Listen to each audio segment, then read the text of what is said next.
Welcome, listeners, to episode 110. It's JB here, and I'm super excited to get started. I have a few of my co hosts with me. We're missing one special one from across the pond, Jensen. He won't be joining us today. He's a little bit under the weather, but we wish him well, and he'll be back before we know it. But on the horn today, I have Scott in Utah. Scott, how are you today? Doing pretty good. Thanks, JB. Outstanding. For those that can't see, he's branded out by one of our sponsors, AK Interactive. Thank you so much, AK. Grant, how are you today? Doing great. Not branded out, but I'm doing fine. Yeah, but you got that backwards hat. I'm Yeah, feeling a little bit of Limp Biscuit from you. yeah, that's it. It's called greasy hair. That's what it is. Outstanding. And then lastly, we have TJ still in the dungeon, but moving up to the east side soon. How are you? Uh, Pretty good. Just laughing at that Limp Bizkit joke. Grant's all did it all for the The nookie. the nookie. That's right. That's right. So we're not here to talk about that, but we are here to talk about modeling and a few other topics. As our listeners have seen in the latest episodes, we're taking a little bit of different approach. Today we have no script. We're going to do it live. I'll write it and we'll do it live. Extra points to those who get that reference. But with that, I think I'll start off today's topic train with TJ. He's painting something rather unique, and I just want to hear more about it. Are you talking about my The wall? wall. Yeah, I'm still got paint all over my clothes actually. I know I talked about it in the last episode. I'm moving to the other side of my basement. To something a little more professional looking, a little nicer looking. And hopefully that'll help with some of the plans that we have going forward that we've been, ruminating about for a long time. And also just because I want something nicer to look at, frankly. Um, so yeah, I I made a desk out of some butcher block last weekend, stand it all up, it looks really nice, got it all sealed up, ready to go. And I was at work, I think maybe like Monday or Tuesday, and I was chatting with some of you guys, and I was like, you know, I should paint a I should paint an accent wall. And I had seen a number of people do military slash modeling themed accent walls in their houses. I want to say Patrick Nyquist. I saw he posted one. He's got like camouflage It's colors sweet. from like Yeah. RAF with a roundel, and it looks Yeah. amazing. His basement is super super cool. So I was like, you know what? I bet I could do that. So I got on Home Depot's website and found some paint that I liked. Shocker, it's green, and brought home some paint chips because I swung by the Home Depot, laid them all out, had my family pick the ones they liked. They didn't pick the one I really liked, even though I had ultimate say over the color of the wall, but I went with the general consensus that everyone liked. And now that it's on the wall, it looks pretty good, really. I kind of like it, even just as a color, not even because it's not a true like olive drab color, but it is an olive green, and it looks pretty cool.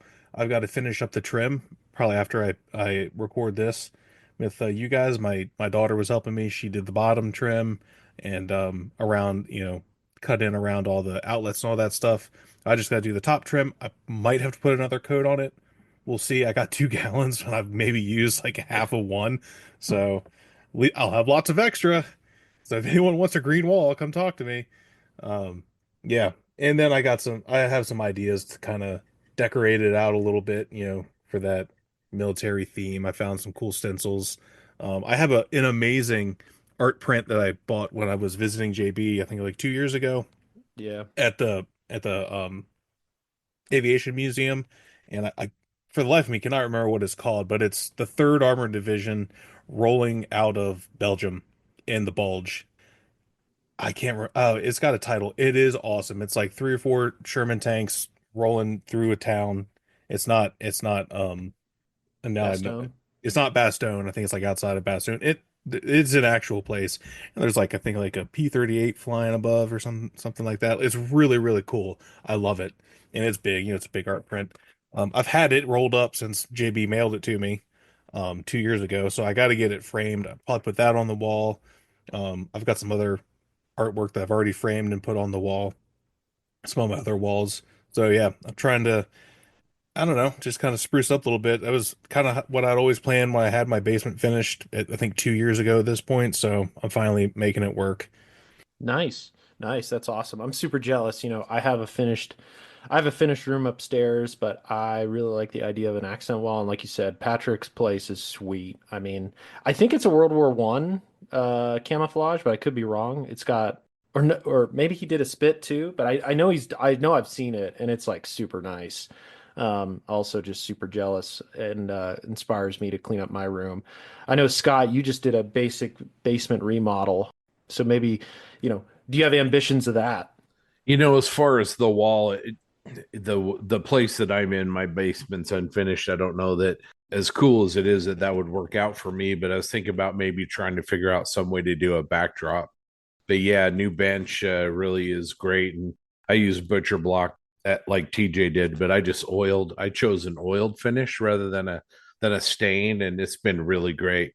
The butcher block is nice and heavy, I think, as TJ was saying, and it's really stable, Mhm. and it's a good environment to model off of. It's nice and hard, and then I lay down my cutting mats, and then I actually model on a piece of tempered glass. I think I've talked about that before, so you don't really hurt the wood, when I'm cutting or, photo etch or whatever. So yeah, it's really cool. But yeah, I love the wall. It looks really good, TJ, and I can't wait to see the stencils and the enhancements when you put them on there. It's going to be premium. Yeah, that's Yes. kind of like I that's the way I want it to look, right? Like I want it to look, I don't know, cool, I guess, for lack of a better term. But yeah, dude, Butcher Block is awesome. I love that stuff. And the best part, if you're using it to make a model bench, like getting it from Home Depot kind of sucks, or like Lowe's, because it's usually beat up. Even though they protect it. Like the two pieces I got, both of them have gouges on them. Now, if this was a countertop, obviously I would not accept that, but like it's literally a workbench, a nice workbench because I stained it and sealed it and it looks really cool. But like, okay, it's got a gouge in it. Like, who cares? It's probably be covered with a cutting mat anyways. Yeah. Yeah. Yeah, mine was in pretty good shape. I paid a lot of money for it, but that's the only I think drawback. I think it's not cheap, but it's worth it No. as a long-term investment to have. Before I had this old, gosh, I don't even know where it came from. It was so old, but one of those work tables that is like really really cheap press board where they take the wood chips and the glue and make a base, and then they give you Yeah. that laminate fake top, and from all the chemicals I'd used over the years, the top was all bubbling up, and so to go from that to a premium bench, I think it just makes you want to work better because you've got a beautiful place to use your tools and do your work. So Yeah. And since the backside is gonna be mounted to the wall, like floating with on a piece of 2x4 with construction adhesive and then bolted or screwed to with brackets. It'll be the plan is for it to be really, really sturdy because I've had these IKEA desks for since I started modeling, like 3 months after I was started building Warhammer stuff. Bought a new desk, and I've had the same desk, this one behind me, the whole time. And it's a fine desk. I'm not gonna act like it sucks because obviously I've used it this long, moved with it once, and continued to use it. So yeah, I'm just looking forward to something that's really nice looking. And since it's on the finished side of my basement, it will also, I'm hoping, encourage me to keep it clean because even though I'm really the only one that ever uses the basement, like I give my wife a hard time about, like she had to have it finished, but I'm the only one that ever uses it because where my Xbox is.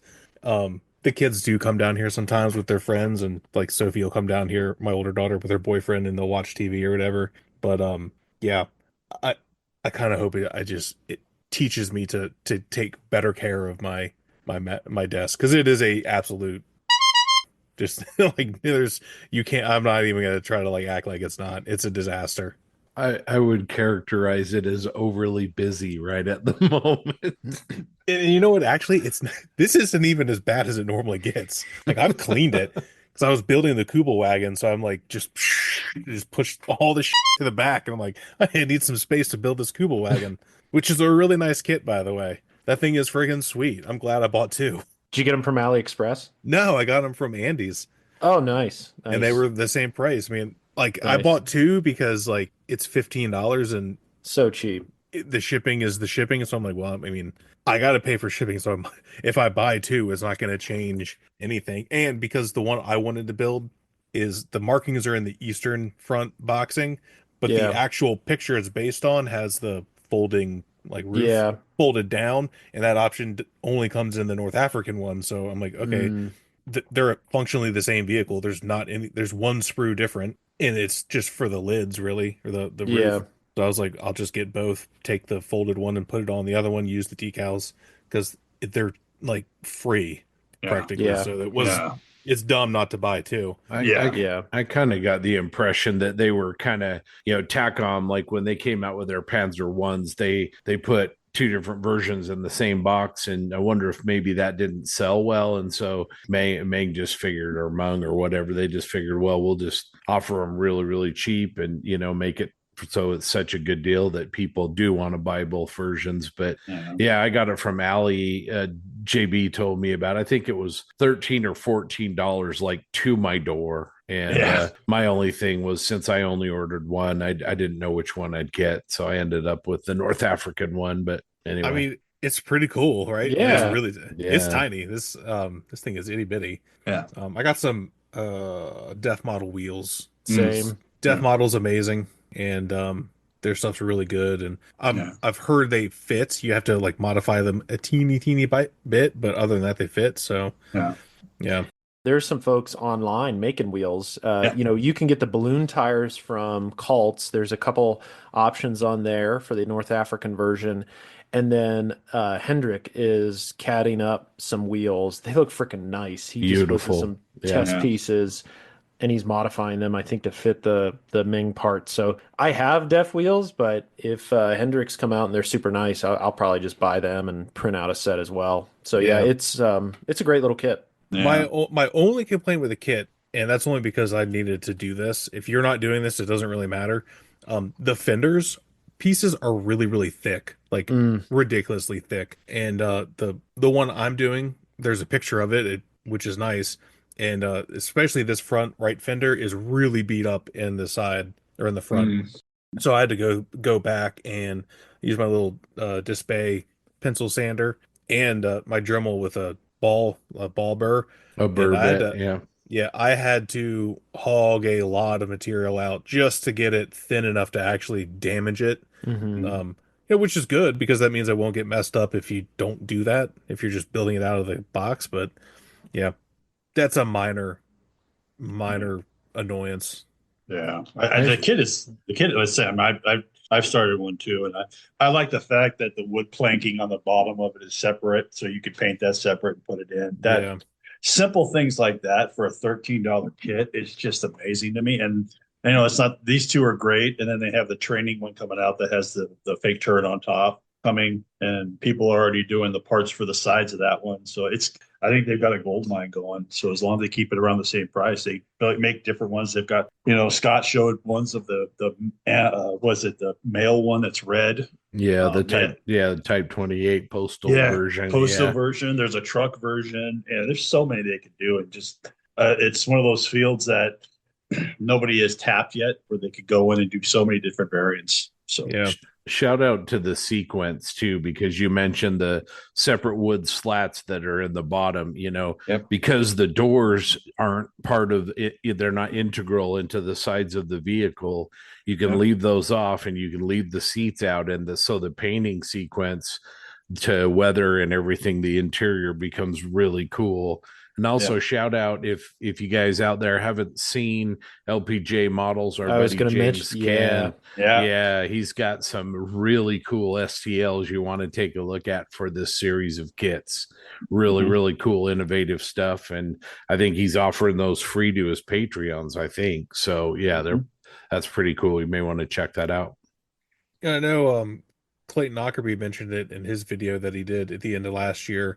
Um yeah, they're definitely making a full interior version of this, like Mhm. with an engine and all that stuff because like he mentioned the back engine compartment is detailed with hmm Mhm.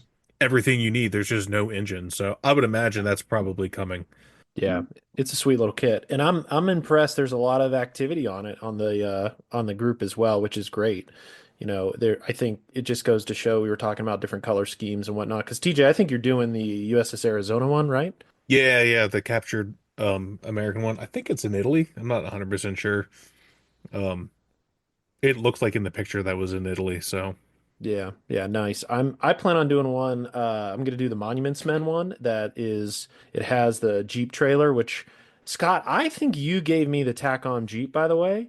and the trailer is not in it. So now I have to go buy one. So I'm complaining about a free thing. So, but I thought you gave it to me, but I could be wrong. But anyway, that TACOM kit has the trailer I need. So I went on Cults. I bought, it was like $1, the Madonna and Child from the Bruges Cathedral in Belgium. So I'm going to try to recreate that little scene where they're taking the Kubel out of the salt mine in Austria and just do. I'm going to try to see if the Alpine Jeep driver fits the Kubel. That'll be the dude in the front seat, and then I think if I can put a dude in the side seat, there's a guy holding a Tommy gun. I don't know if I can mod him to not have a Tommy gun. And then in the back, I'm gonna put some frames and paintings from Monuments Men and kind of just do the scene from the movie. That's a cool idea. I really like that. And it'll look really good with that Jeep trailer. I can't remember if I gave you that or not, but that's weird if I did. No, I mean, like I said, I'm complaining about something that was free, so I'm not allowed to complain. But no, I think it'll be great. Like you said, there's a lot of unique pieces on there. We got people all over the world doing it again, Europe, Canada. It's just great. It's a little, and like I said, it's you don't if you're not a big fan of German stuff, you can build it in American. There's plenty of options out there. And I think somebody just posted today an olive drab one with the USA stencil on it, and it has a couple looks like infantrymen on it, and it's got Stoge in it. It's like it's almost composed like a vignette already, and you could do it just as a vignette as the photo. It's like perfectly posed with those figures. So yeah, get to it. Again, this is an informal group build, everyone. We kicked it off at the beginning of February. It'll extend into the end of April. Sorry, no, end of March. And then we're just asking if you're going to participate, bring it to AMPS in 2025, which is in the early part of May, hoping to flood the tables with a bunch of Kubel wagons. Soft skins are usually underrepresented, and this is just a cool, unique subject. It's small, so if you're flying there, you can bring it. So just encourage you to post online and bring it to the show if you can. So kind of talking about the Kubel wagon real quick. This was an interesting tidbit I read the other day when I was reading about the vehicle. Apparently, the Americans distributed a use like an IOM manual for it essentially to their troops mm, in Europe because they knew that they would find so many of them, and they did, as evidenced by all the pictures of Americans driving them. So as they captured them, they could maintain them and use them like regularly, which I thought that was kind of cool.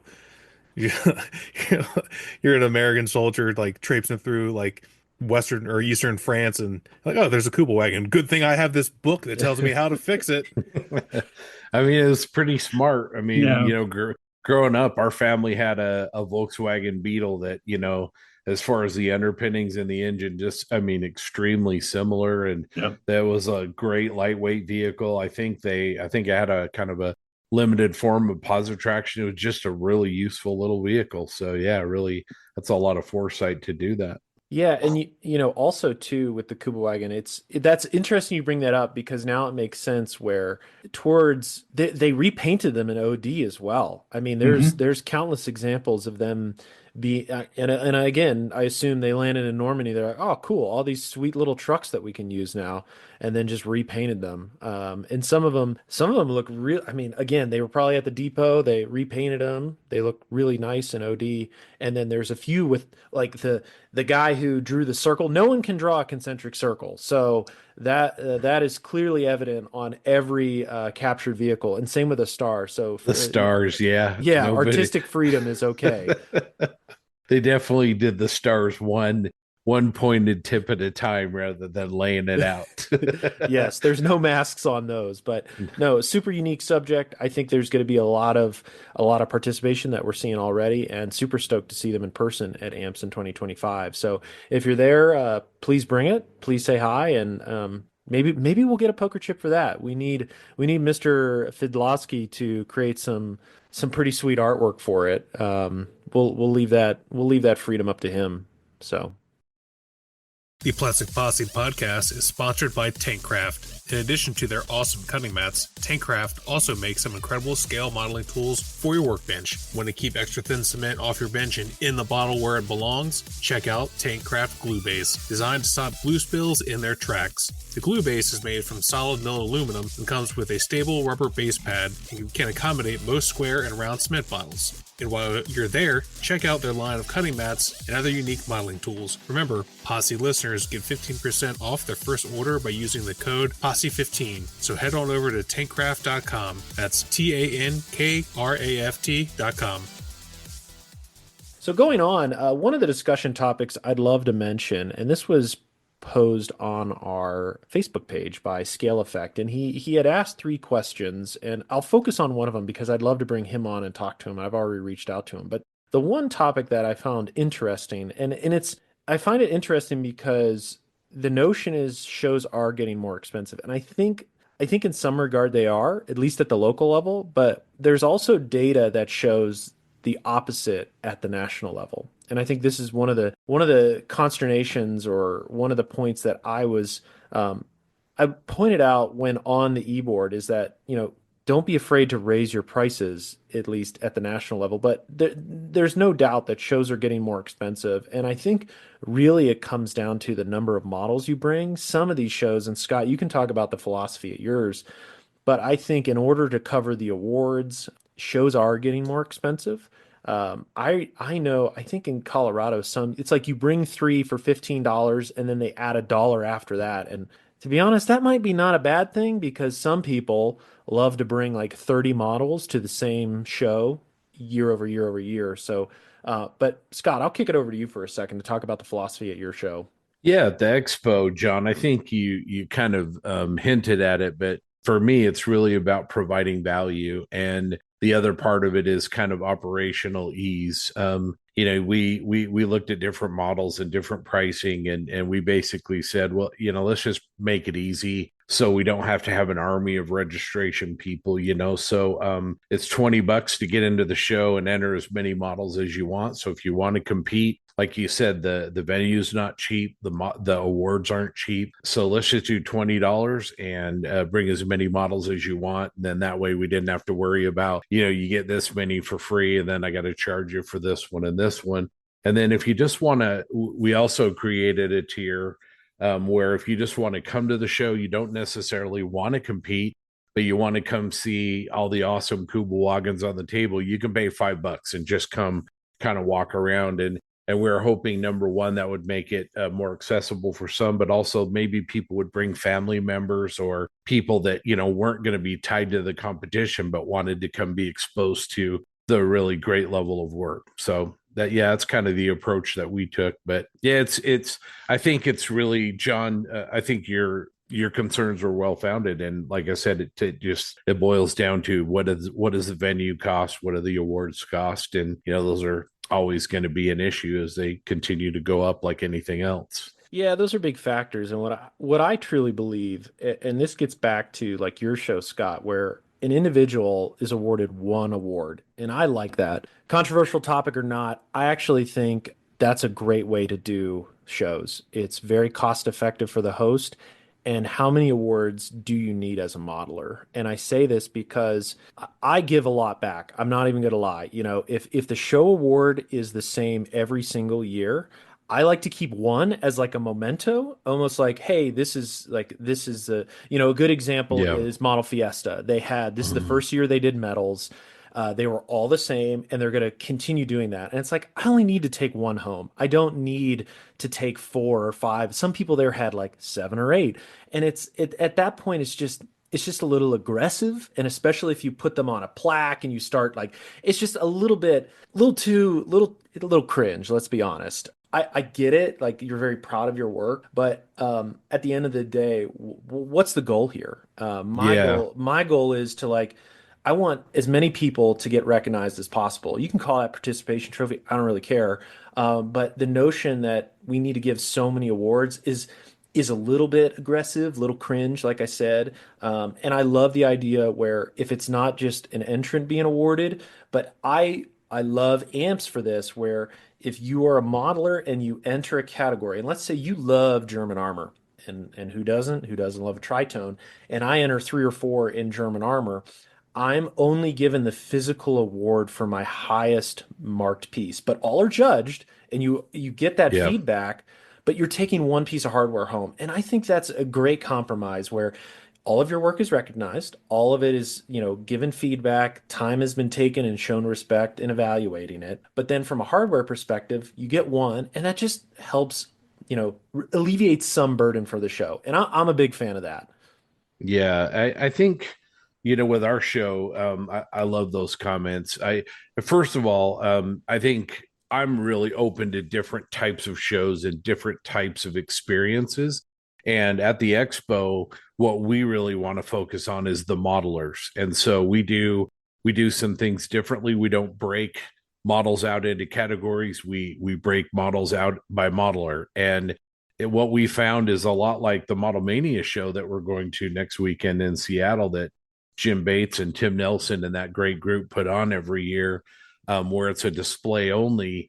You get a different perspective. You get to see, Grant brought a tank and he brought a plane and he brought 3 or 4 figures. And you get to have conversations modeler on modeler and kind of focus more on the people that are attending rather than the pieces that are being brought. And I'm not here to say one is right and one is wrong. I'm here to say that it's just a different way of looking at it, and I really like that. And as far as awards, at our show we have special awards and we have best of awards in addition to the gold, silver, bronze. But yeah, it's very much about kind of that exhibition art show kind of thing where if you bring 5 paintings to an art gallery and they look at it, they're going to usually pick one of those and they're going to give you feedback on that. And that's something that I've really enjoyed with my experiences at MMSI going there, very similar to that approach. So yeah, I just think a different experience and something that tries to focus on, TJ and John and Grant rather than this Sherman or this Kubelwagen or this 1969 Ford Mustang. We talked about this a little bit last night, Scott, and I really like the fact that when you put everybody's work, you put your work together, you're not going from category to category to category trying to find a person's project. You don't have to go to that table filled with 14 Spitfires to find that one Spitfire. It's right there. And you see that this guy built a Spitfire, but he also builds ships and he also does cars or whatever. And you can see that growth and that expansion of knowledge that he's gaining from different scales that you would not see if they were all separated.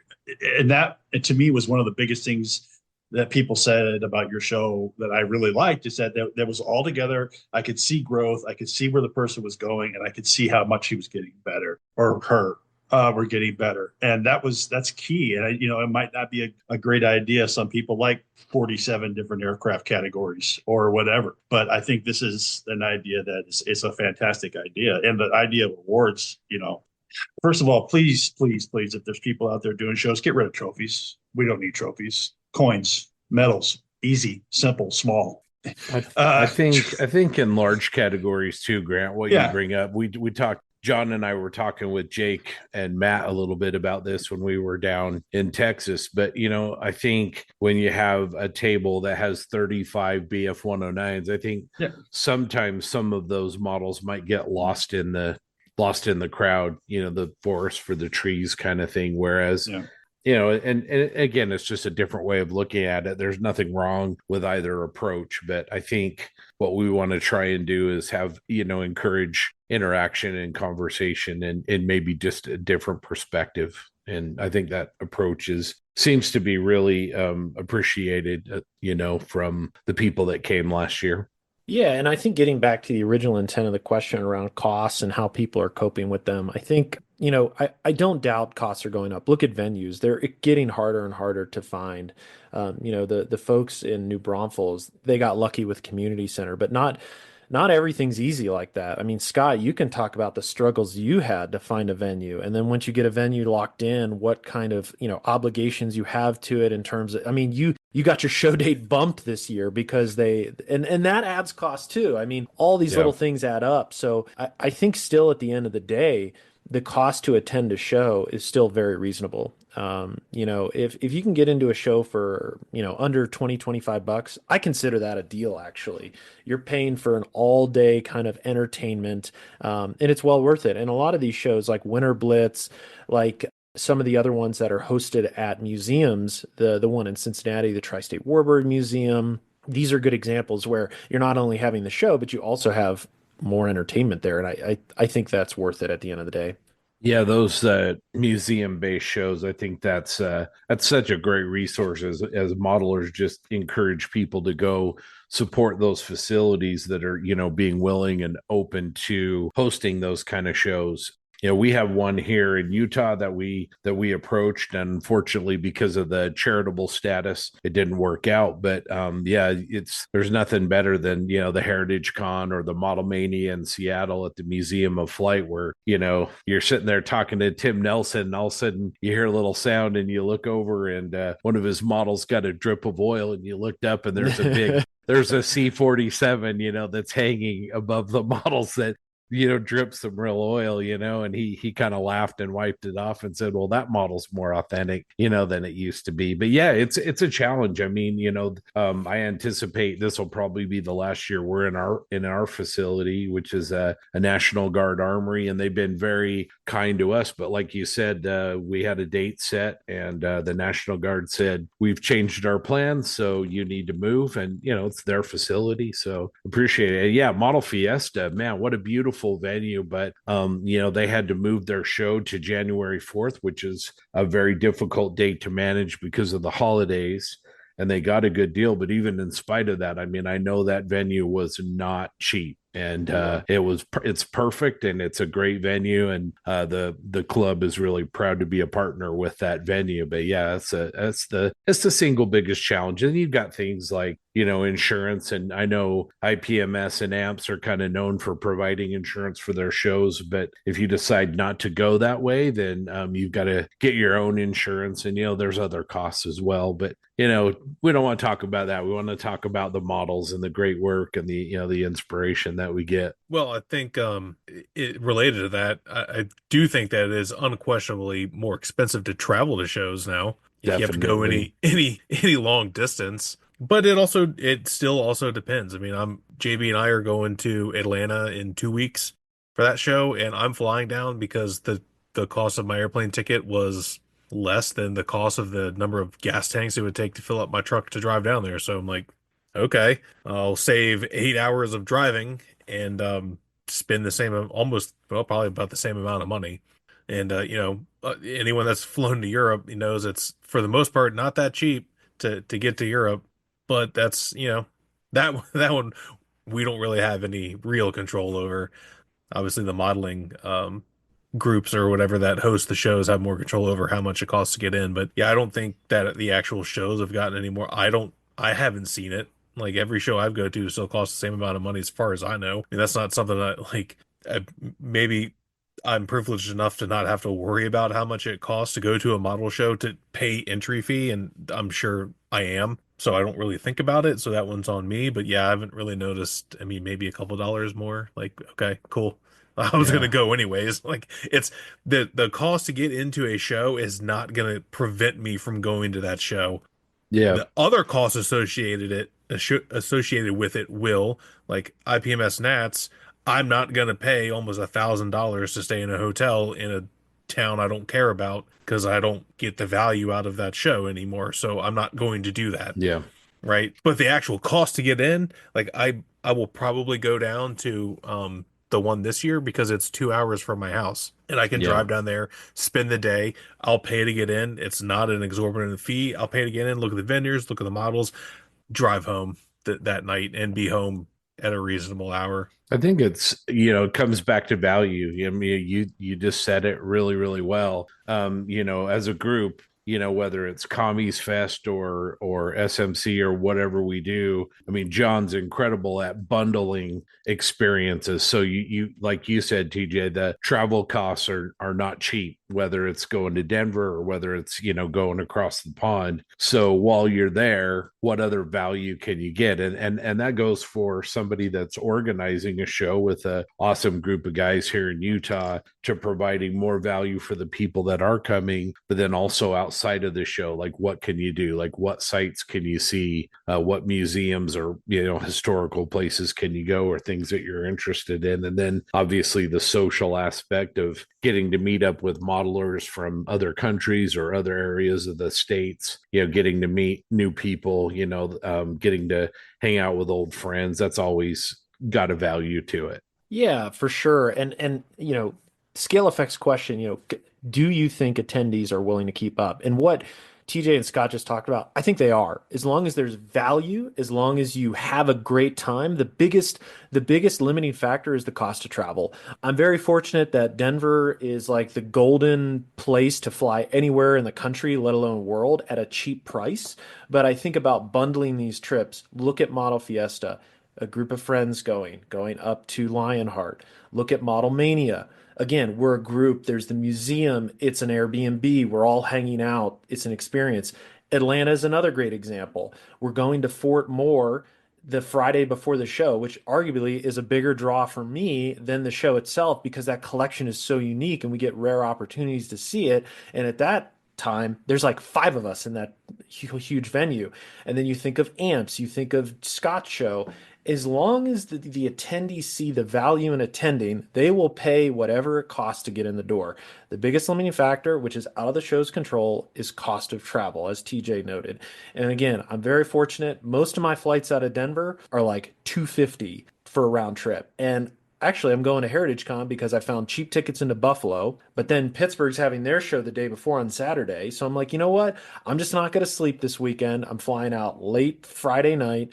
I'm going to do Pittsburgh show on Saturday, have lunch with my mom, go north that night up to Hamilton, Ontario, and cross the border in Buffalo, and then go over to the show at Heritage Con, drive back Sunday night, and fly out of Buffalo and the first flight out to get back to Denver to go to work on Monday. Yeah, it's going to suck on Monday, but guess what? Those 4 days are going to be incredible, or I should say, like 2 days. And that's why I go to shows. It's everything around it, and I'm willing to pay those costs. Very lucky, full-time job. I can't complain about that, but I recognize not everybody has those opportunities. And if you don't, maybe pick one show. You don't need to go to them all, but pick and choose. Maybe one year you come out to Commies Fest. Unless you're John. Well, if you can't, think about it. Talk to us at the Posse, talk to the geeks, understand where, a group of people are going that you want to hang out with and choose that show. And if you can't go to them all, like I said, maybe pick one year and go to the next. It's no different than us in Model Fiesta and Winter Blitz. Next year, we're going to go to Winter Blitz because we want to support Brandon and go to that show and check it out. So I think it's, pick one. I think, if you can try to do one, do one. The new Dos Equis marketing campaign is John, with the Dos Equis, he is the most interesting man in scale modeling.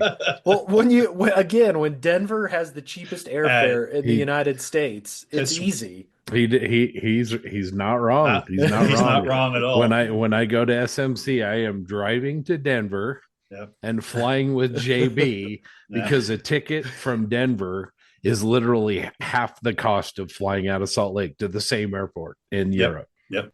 I looked at prices to fly into Charles de Gaulle for SMC, and I just because you guys have talked about this so much, I went to Denver and fly out of Denver. It was like $600 cheaper, and I was like, "Why?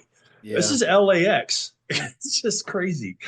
Well, for SMC this year, my flight was cheaper than TJ's, and I had to fly to DC on the connecting leg. So hey, whatever you do, United. God, I tell that story all the time just because it pisses me off so much. Literally flying on the same effing airplane from the same effing airport, and I had to pay, and you're flying further, and I had to pay more money. I'm like, why? That's not how this is supposed to work. God, I hate airlines so much. Before we move on, TJ, I mean, this Novamps, do you think you ever see you guys organizing a show or an event of any kind? Yeah. I mean, we've talked about it a bunch, but it's just so much damn work. I mean, I know what you went through to do it, and I've talked to obviously other people that have done it, and it's just a lot of work. It's been talked about, but it's hard because our club's so like informal, right? And that's the way we like it. But at the same time, like we all take it, we take modeling really seriously, and I'm very fortunate that there's a number of really good modelers in my club. I'd like to think that our membership is probably one of the better like all around when it comes to amps, just the level of work that the fellows can put out, So yeah, I would love to have an opportunity for, to see all these guys put their work on display at the same show, and it'd be our show.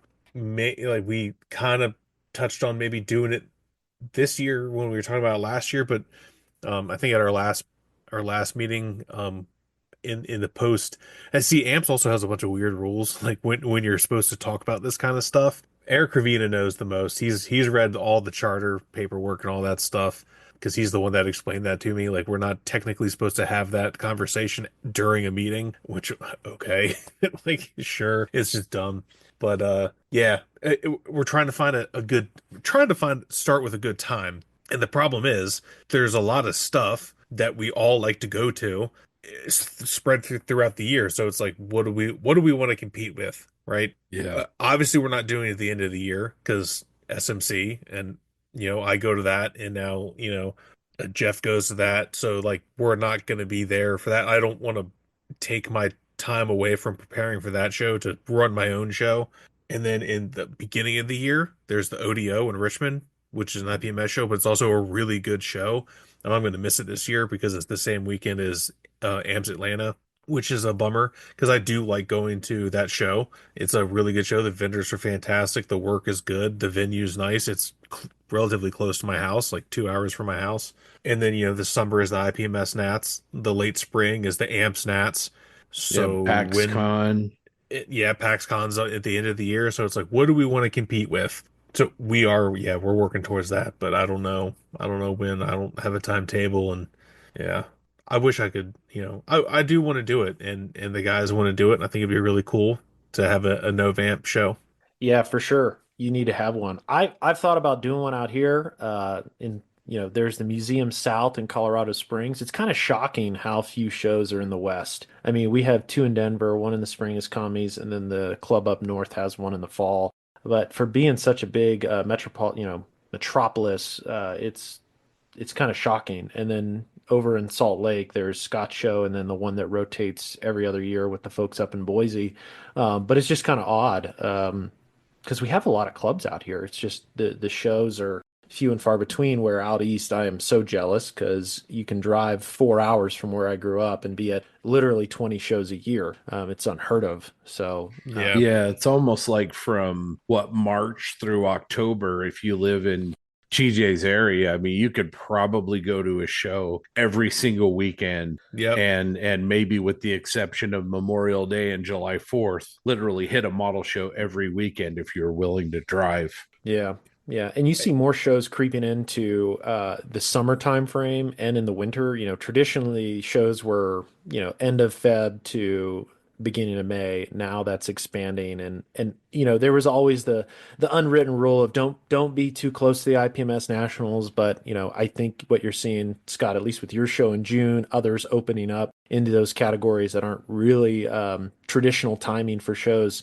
I think all bets are off, and you get the venue when you can get the venue at the best price, and you're competing with weddings and other events, and it's unfortunate. It's crazy, especially for a show like the Nationals. They're too big for like a hotel venue such as Embassy Suites, but they're too Yeah. small for a convention center. And the difference in price is astronomical, and it's just hard to compete. Yeah, it really is. And you're right. It's just getting a venue and getting a date is just really, really hard. That's right out of the gate. That's going to be one of, if not your biggest challenge. And you deal with it. And you know what, then it's like the free market system. Then you've got to really, to put on a show, you've got to really make sure there's a distinction between you and your competitors. And, you don't want to necessarily think about it that way because that's not what the goal of a show is, but you have to. You've got to provide value. You've got to provide a good experience to get people to be willing to travel and to be willing to come invest in you. You've got to make it worth their while. And I think that's really key, is to focus on providing that value and that making sure the event is really something worth the scratch. One of the things out here in California that I've noticed is that because of dates and costs of shows, we don't have very many shows either, venues and stuff like that. And the ones we do have actually kind of moved to Sunday because it's cheaper and there's not as much, there's openings more on Sunday than there is on Saturdays and stuff like that. So, that's something, if out here that we starting to see a lot of more of is the Sunday show, which to me, it doesn't bother me. I mean, I think it's fine. It's the same price. Everything seems to be the same thing, but that's just something I've noticed in Southern California. I think we're the same as you, JB. We don't have many shows out here. We have a couple big ones. We have Orange Con in October. There's a Fresno show that's pretty big. Other than that, it's small, if very, very few, and they've all inched into the summertime. All of them have inched into the June, July, August time frame. It used to be where you could go to San Diego at a certain time and there would be a show there, and then up to Fresno or Sacramento or somewhere up there, and then come back down to LA and stuff like that. But everything's either the only show I can think of in the last part of the year is the Orange Con, which is usually October.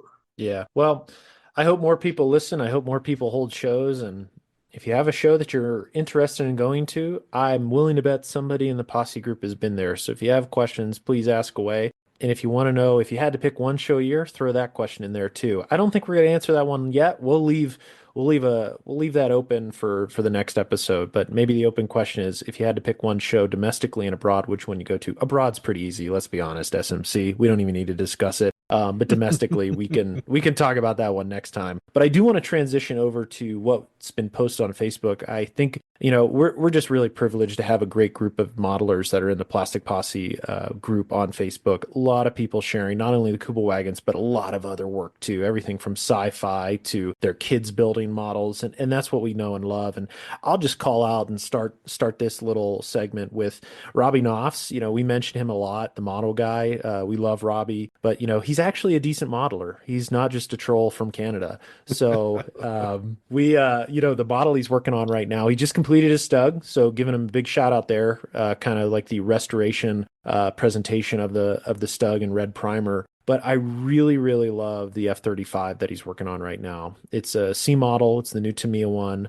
And he's doing all the rusting on the upper fuselage. And he's got that photograph of one being launched on a carrier that's just grimy and dirty and a lot rustier than we know that we think we know the F-35. And he is doing OPR work on it, and it's looking just really, really good. So I got to give him a shout out. He's crushing it. Not bad for a Canadian. Yeah, the multi-layered chipping that he's doing on the Charlie is really, it's really good. I liked his presentation on the Stug. I thought that was kind of a different approach, and not bad for an airplane guy from Canada. Yeah, for sure.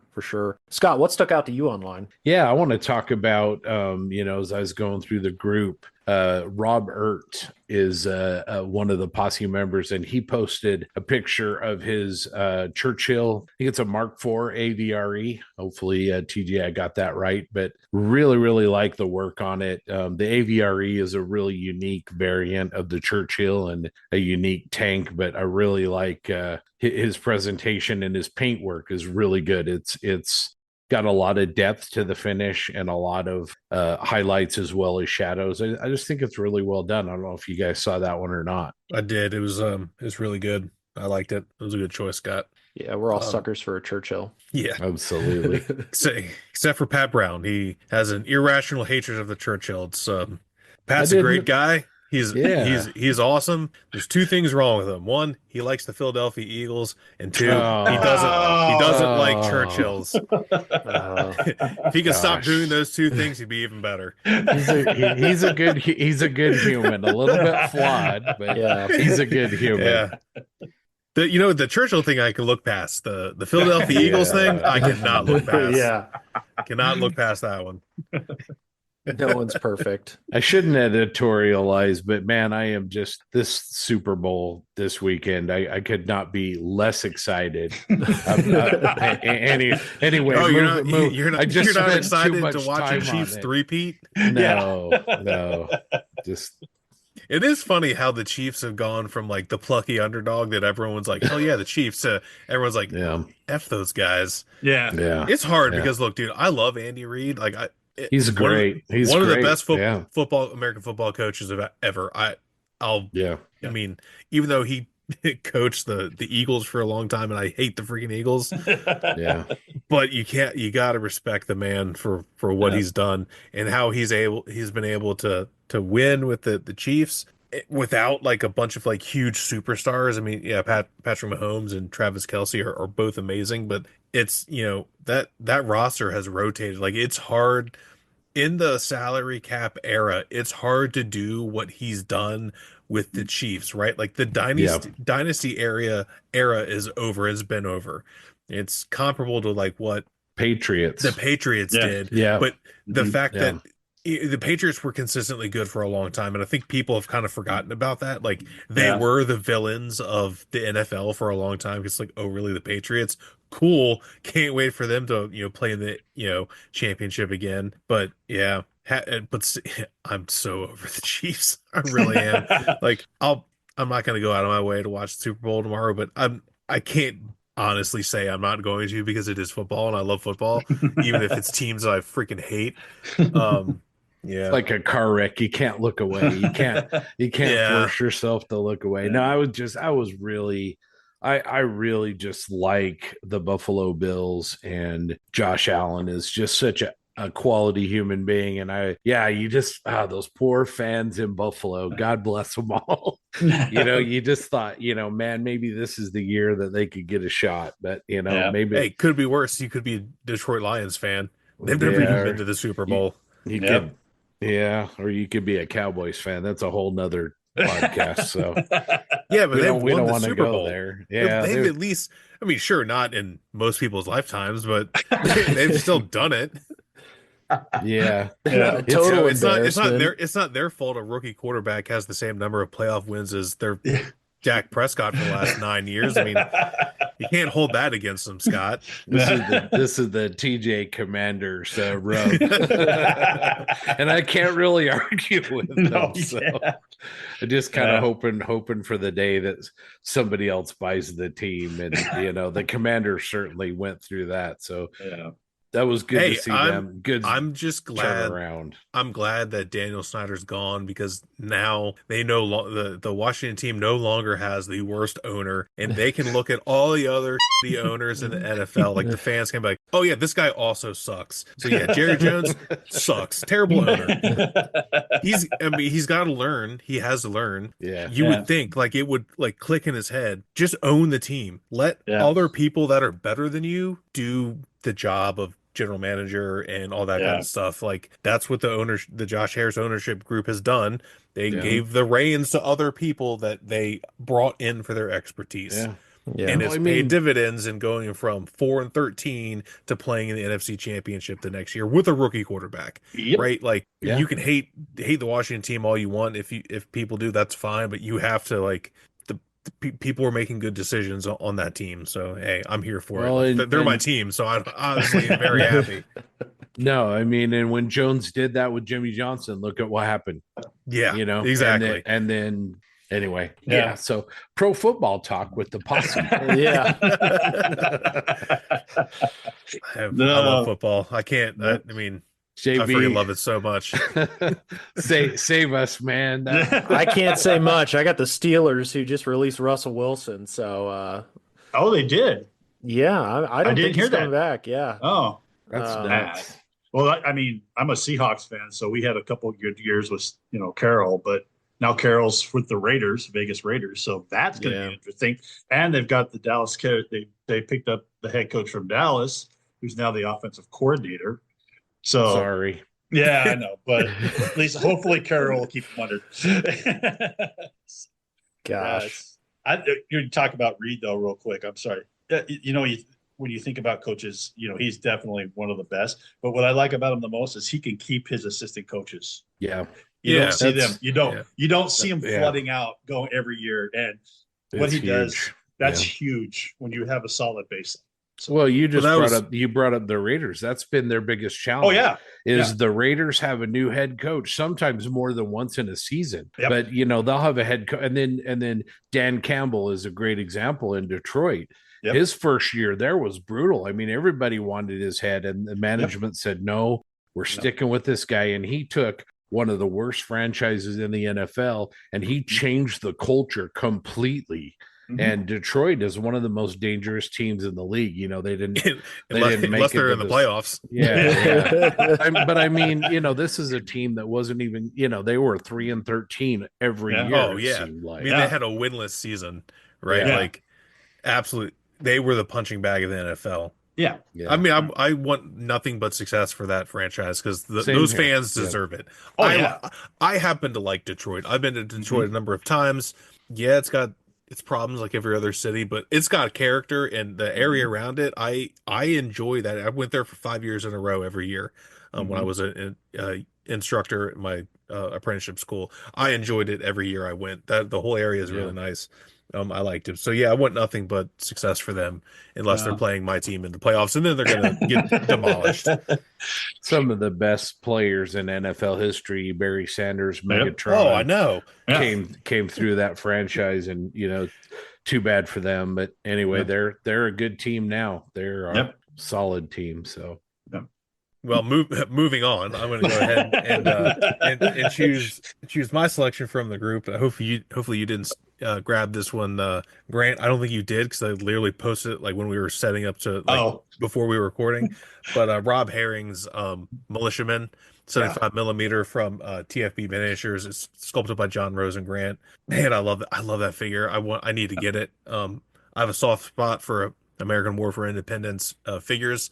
I've done one. I've got another one that is built and I think primed. I've got another one that's partially painted. I love that era, obviously, as an American and living where a lot of that stuff Yeah. happened. I've always enjoyed that history, and yeah, Rob crushed it. Yeah. That sculpt is so good.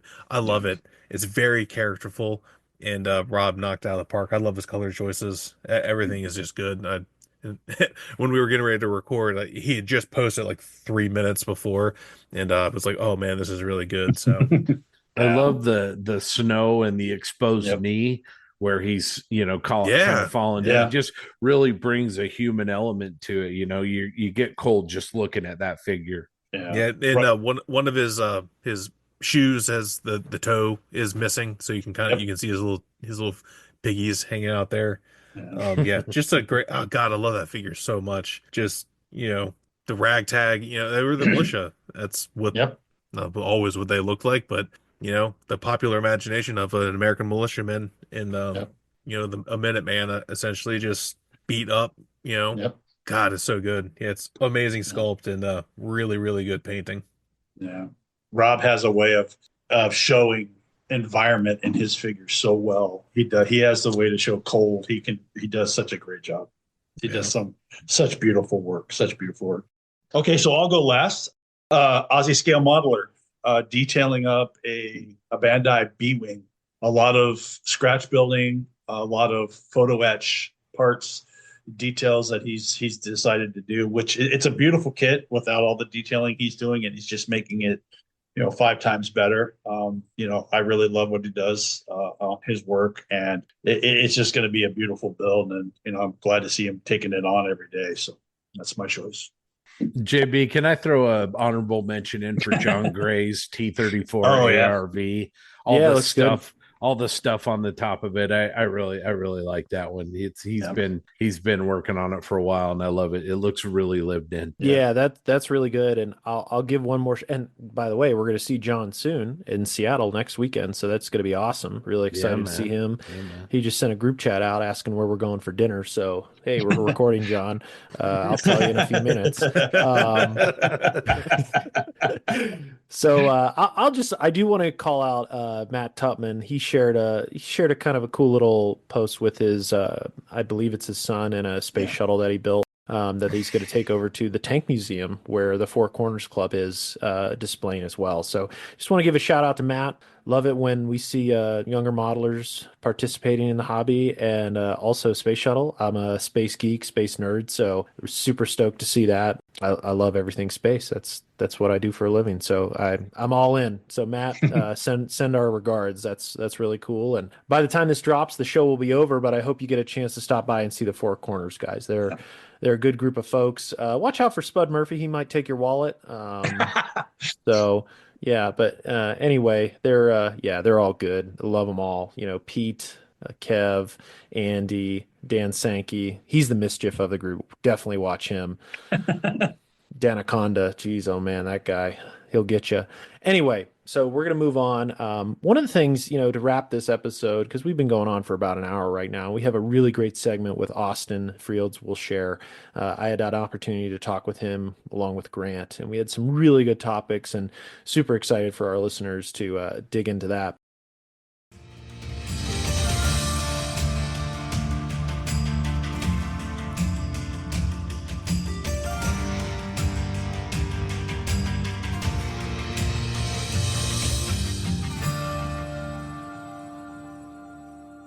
Recording in progress. We always like she always so kind to us. So listeners, I'm super stoked. Today we have with me Grant Mayberry out of California. How are you today, Grant? Great, JB. How you doing? I'm fantastic, but I'm most excited to connect with Austin. How are you today, good sir? Tell us a little bit about yourself. I'm great, man. I'm really grateful for the opportunity to be on the Posse and get my channel out there and stuff. So I got back into modeling after COVID, like everybody else, and I always kept my stuff with me. I always had like a little stash of kits, and I said when I have time or a new airbrush or whatever. So I always followed the hobby and stuff. But when COVID hit, I was like, oh hell yeah, this is what I can do. I actually did. I did stand up for 7 years.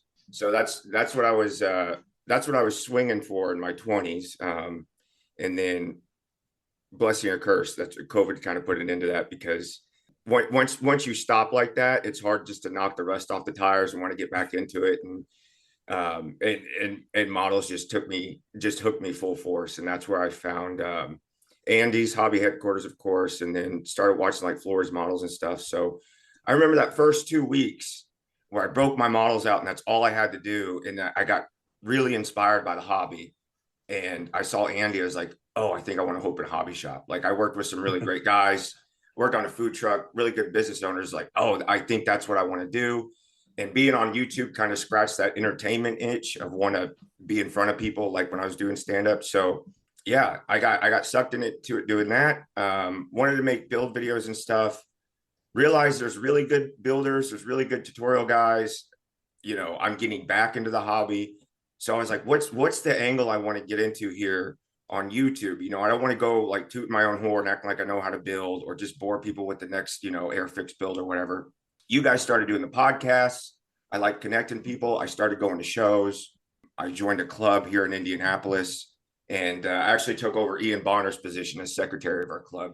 So he passed Good. on. Get him, drain the swamp. Yeah, Get him I know, out. Yeah, so I've named myself Minister of Propaganda for the Roscoe Turner IPMS.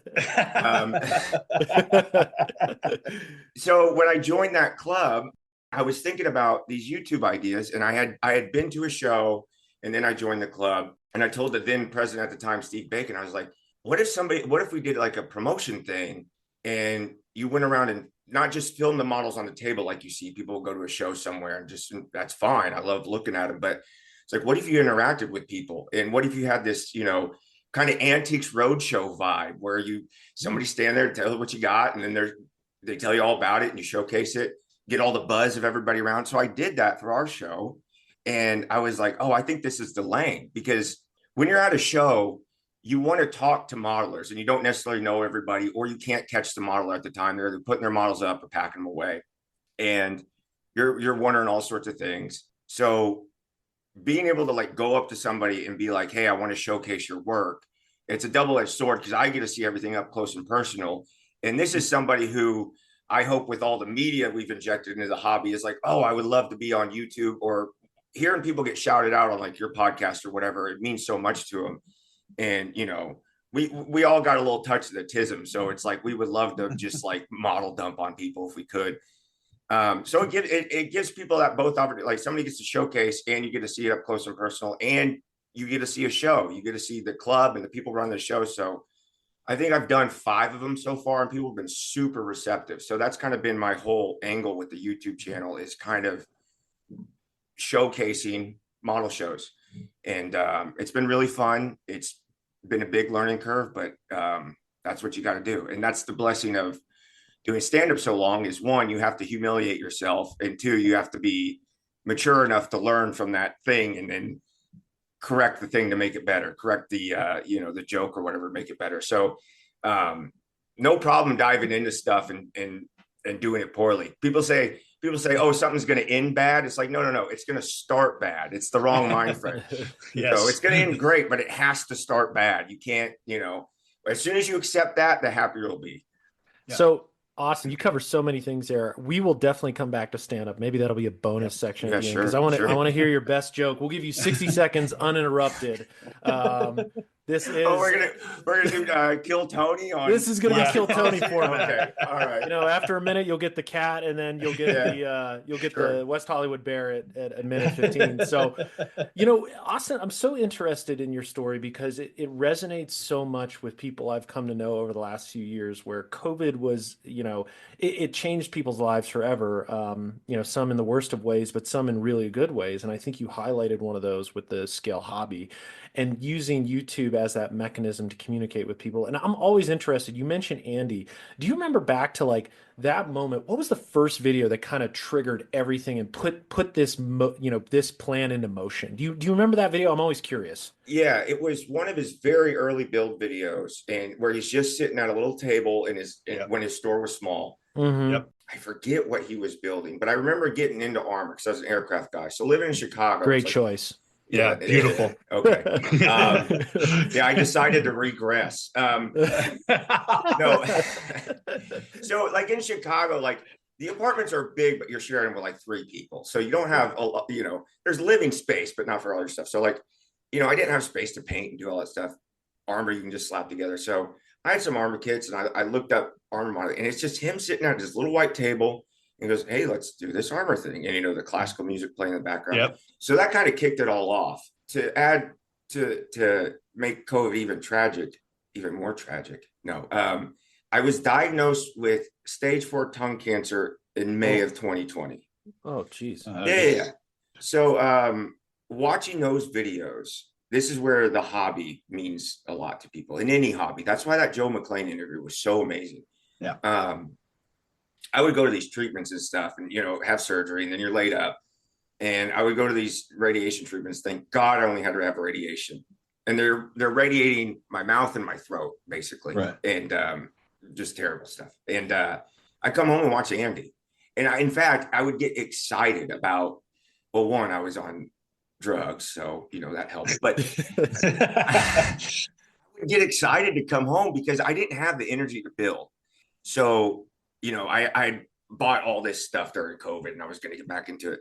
And I was pumped to watch Andy. And I would actually I told him this to his face. I went to his shop a couple years after this and met him. And I said, I'm going to be honest with you. 2 things. One, my family, I'm sorry, but my family doesn't like you because I made them watch every Andy's Hobby Headquarters video. You're a sweet guy, but I'm sorry. And 2, I said, I got like toxic fanboy pissy when you wouldn't put something new out. Like I would sit here and be like, oh, I've seen this. I got really entitled about it, but it was like this energy about just when you find that thing that you're passionate about, whatever it is, and like you can't stop thinking about it. And so it kind of gave me that boost I needed and wanted, that I had this meeting to go to. And of course, listening to you guys and stuff. And that's what really kind of kept me going through all that. And that's why it was so meaningful. So yeah, getting back into that and then just like teasing myself with all the modeling I wanted to do while I recovered. But so, and going back to the channel, that's another opportunity is either people haven't been to a show, can't make a show, it's too far, or if somebody's in my situation where they're ill or laid up for some reason. I know people have had surgeries and injuries and whatever. And it's like, guess what, pal? You're not missing this one. So that's where I come to with all of this. And real quick, I'm going to take us to church, boys. I hope you don't mind. But Ian Bonner and I have become quite the Christian zealots in the last year. But a cancer diagnosis and a dead mom will do that to you. So I apologize if there's some new profundity in life. But there's this verse I found that I love. It's Philippians chapter 2, verse 3-4. It says, let nothing be done through selfish ambition or conceit, but in lowliness of mind, let each esteem others better than himself. Let each of you look out not only for his own interest, but also for the interest of others. Yep. And that just, I mean, that says it right there. I mean, the wisdom right there. It's just like, yep, that's what this is all about. And yep. that's what I hope to achieve. Yeah, you know what you've talked about through your medium of YouTube is very similar to my approach and the Posse's for that matter around bringing people to these shows because like you said, at the end of the day, the community is the most important thing. It's what fuels the hobby. We can build the best models in the world and certainly those will inspire people. But really at the end of the day, the things you remember are the people that you meet, whether it's online or in person. And I think looking back, I'm very thankful that I've taken a crap ton of photos at shows and all the way 10, 15 years ago, I was doing it as a teenager and sharing those photos, sharing those experiences. I'd like to say it's not selfish because I want people to experience it. I want to show them like, hey, this is the type of event you can go see and do. This is the type of stuff you can, look and not be behind, a computer screen, but like literally be a foot away from it. And like you said, at the end of the show or even during it, you're connecting with that modeler and you're having a discussion that probably 10 or 15% of it's about that actual model. But more importantly, it's that personal interaction. We talk about, you mentioned your cancer diagnosis and you become, dare I say, vulnerable and you put yourself in a position to really build trust with someone. And I think at the end of the day, that's what this hobby affords people is the ability to connect with people that can become your best friend, a support network, and something to laugh about too. Some of my most, some of the best laughs, and Austin, I'm sure you share this, like you hanging out with Ian, like you're laughing like crazy. And, there are a few people, in the world today, it's hard to find that. And I think this hobby affords it. And I'm super grateful for it. Austin, as you talk about those tough times in your life, finding Andy, building models, again, going back, always interested. Do you remember what that model was that you started? Because I'll just share, there are certain models on my shelf or in my collection that have a connection to a moment in my life, whether it's me cleaning road wheels of an M48 in my dad's hospital room when he was sick with MS, or my wife buying me a certain model kit for Christmas. Like those moments are core memories, as TJ likes to remind us. So what are those core memories for you in terms of like those special models? Maybe just start with the one that kind of kicked it all off with that Andy video. Yeah. So when I was real young, my first love historically was maritime and naval stuff. My grandpa was in the Navy. And oddly enough, I'm not a shipbuilder. I would like to break into that. I have some in my stash. But real big in the Titanic. And there was so and that movie came out when I was like 7. And my parents. God, I'm old. Yeah. Sorry, yeah, I'm old. Okay. When you said 7 years old, I was 60, so and my parents took me, and there was a couple scenes where my mom's hand was over my eyes for a few minutes. We all shared that moment because it was a surprise to everybody. That's before spoiler alerts on the internet, so no one knew what was going on when you walked into the theater. So I remember being really into the Titanic, and my grandpa got me, I think it's the Academy kit. Academy has like it's old. It's like a 1/200 scale Titanic. Yep. Yeah. A kit a 9-year-old shouldn't have been messing with. And me and my dad would tinker on it and stuff. And it was cool and it was fun. And, there was one day where I was just kind of lamenting the fact that it was too big of a kit and I was never going to finish it. My mom's like, well, let's see what else is out there. And I liked history and stuff. We went to Walmart. And it's when they were carrying model kits and they had that old Revell monogram P40. They still sell it, that P40 Tiger Shark kit. It's a dog of a kit, but she got it for me. I remember finishing it in one night. I was probably like 10 or 11. She was out somewhere like at a book club or something. I stayed up past my bedtime. I remember painting it by hand, putting the decals on it. I mean, they looked like skin flaking off of a sunburn. They did not look great.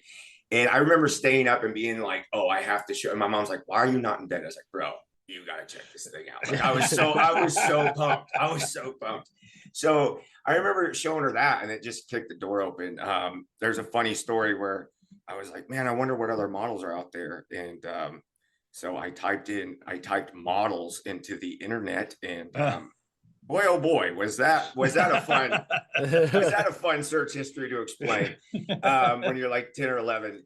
Yeah, but it opened up from there. There was an awesome little hobby shop in my hometown of Evansville called ABC Hobby Craft. Shout out. 3 owners, been around for 75 years. Wow.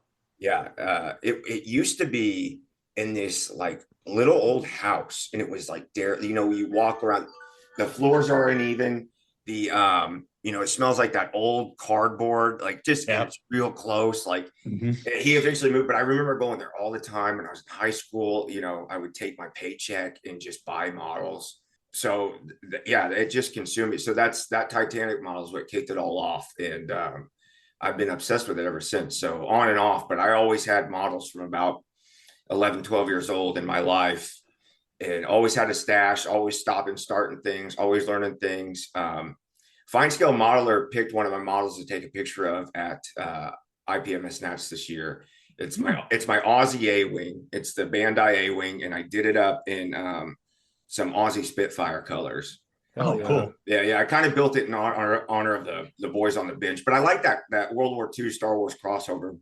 Mhm. So I took a picture and I told them, I said, I can't tell you how many times in middle school Fine Scale Modeler got taken away from me by a teacher because I was reading that instead of like doing math problems. Like I'm serious. Like there was 2 or 3 times I got detention over that, and I'd walk into a classroom and teacher would be like, hand it. Like before we even sat down, they knew I had it. So it was so cool to be involved in that. But yeah, I've been obsessed with it ever since. Kate, you see Star Wars, you see the models. I can't tell you anything about the Godzillas, but when they would play those old monster movies on like AMC on Friday night, and there's like some spider just smashing a town in black and white, it's like this. I don't know why I like that, but it's awesome. Yeah. It's funny you mention the P40 kit, because actually that was one of the first kits I built too. I remember grabbing it from my dad's stash. He didn't know at the time, but afterwards I think he was cool with it. I didn't paint it, but what I did was I drilled holes and then put like silver pencil or paint around the bullet holes, and I drew like bullet hole lines on it. So it's interesting you mentioned that kit. But going back, you mentioned Fine Scale Modeler. It's such an interesting comment because back, 20, 30 years ago, that was the publication. That was like, you look around today and we're just inundated with print material, but more importantly, digital material. And there are some Fine Scale Modeler issues that I have the cover ingrained in my memory. There's one with a king tiger and a yog tiger on the front. I remember Bob Calignan's series on the Sherman tank that he did, the old Italieri one. And like some of those really stick out to me as just an amazing, like you said, the core memory, an amazing teaching guide. But then the one issue I always loved too, and I don't know if they even brought it back. It went away, Great Scale Modeling, basically the modeling yearbook.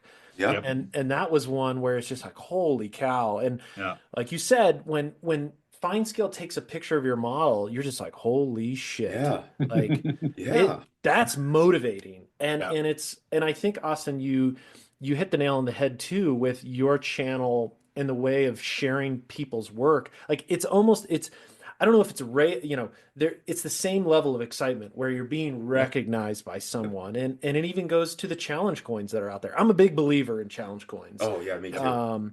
I think they're fantastic. I think they're awesome. I got an idea for some of mine. We'll get to them later, but I just want to put that out there so we can talk about that later. If you want to get into it now, go for it. What's your idea? So the channel is Spurs with Spoons. Spoons is a nickname I got. I was working on a food truck in Chicago, and the guys I work for are amazing. What are you cooking real quick? I got to know. What's the food truck? Lobster rolls. Oh, jeez. There you go. Yeah. So what we did. We hanging out. You're making lobster rolls. Bro, I'm going to shout this out so hard. So my boys, Alex, Tyler, and Neil started this truck. They're 3 best friends up in Chicago, had corporate jobs. And they're like, this sucks. Started a food truck. They do Maine style lobster rolls on a brioche bun. So it's chilled lobster on a toasted bun. It is a toasted brioche bun with a 1/4 pound of lobster. Melted butter, Old Bay seasoning, and real mayonnaise. And then since it's Chicago, they do what they call, so that's the happy lobster roll, name of the truck. And then they do an angry lobster roll. Same thing, but a sriracha mayo and jardinera peppers because you're in Chicago, you put jardinera on your beef and shit. Yeah. Stuff, sorry. And so that's the angry roll. And people are like, oh, is it gonna sorry, my cats are wanting to participate. It's okay. TJs So- do the same thing. Don't Yeah. worry. I'm surprised my boy Jeff isn't in here yelling at us yet. He likes to converse. So anyway, people are like, oh, the peppers will spoil the, and it's like, no, dude, it complements it. So I did that forever, and it was a blast. It was so much fun. And I just made the best of what I had, because I had food service and I was doing stand-up. So I needed a day job, whatever. Anyway, blast. And we would we spent, and it was like 4 of us. So eventually, like, the owners could step away a little bit, because I was like their first like hourly employee. There's one other guy that has since come back that they hired. He moved away, came back. So there was like maybe 4 or 5 of us on this truck, especially during the summer, 6 days a week, because we would do lunch during the week, then we'd go do these food festivals. And we were coming up with nicknames. And so we got to me, and somebody's like, we need one for Austin. It's like, yeah, he's like a big cuddly bear. And it's like, and somebody goes, yeah, I'm sure he's a really good big spoon. And my boss, Alex, looks at me and goes, no, I'm pretty sure Austin's a little spoon in a big spoon's body. And it just stuck. So that's where spoons comes from. So now, cost wise, I don't know how well this is going to work, but there's like Etsy and stuff that do custom spoon engravings.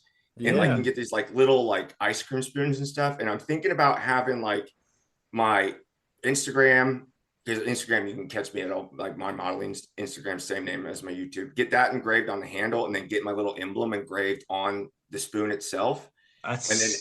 And then having like 9 silver spoons and 1 golden spoon. And that golden spoon it's not necessarily, the best built or whatever, but whatever I like the most. So that's my idea. I don't know how much it's going to cost, but I pitched it to Ian. He's like, I love that idea. Oh, it's a fantastic idea. Yeah. That it's unique. It's different.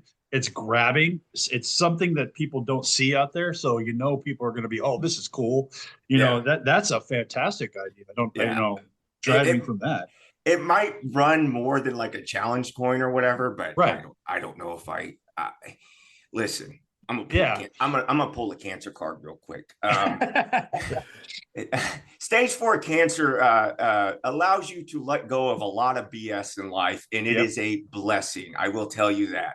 Yeah. It sucks, but it's a blessing. So to have that perspective coming out, being like, I know I need I need some money in the bank, but overall, it's like I'd rather spoil people. Like that's how I feel. So if I go broke doing it, who cares? I guess. I don't know. I'm a welder, dude. I went from food truck to welding, so it's like there's no way I'll never have a job. So food truck. I just got to ask, a food truck in Chicago winters, how cold was that? That's why he's the spoon. I was gonna say, we would have a threshold. Yeah. And if it got in the teens, we wouldn't go out. Yeah. Because then with the windshield, you're getting the negatives. And then we would have we had a gray water tank, so we could fill up. You only had so much water, whatever. You see it on RVs and stuff.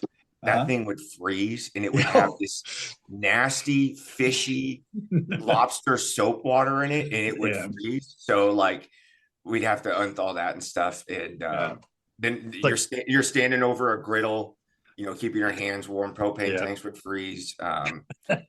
It was, but we did it. There's times you're going and you're shoveling out, snow before you can park.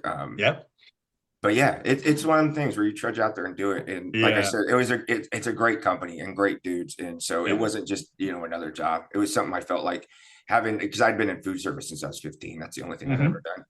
So it was like, you know what? I'm going to lean into something. I'm going to find somebody young. I'm going to find somebody who's inspiring, who's an entrepreneur, and give them what I got. And that's what I got out of it. And so couldn't be more happy for that opportunity. And actually, when I quit, it was getting stagnant. It's over Chicago. And, I was done with the stand-up thing. So everything got kind of isolated.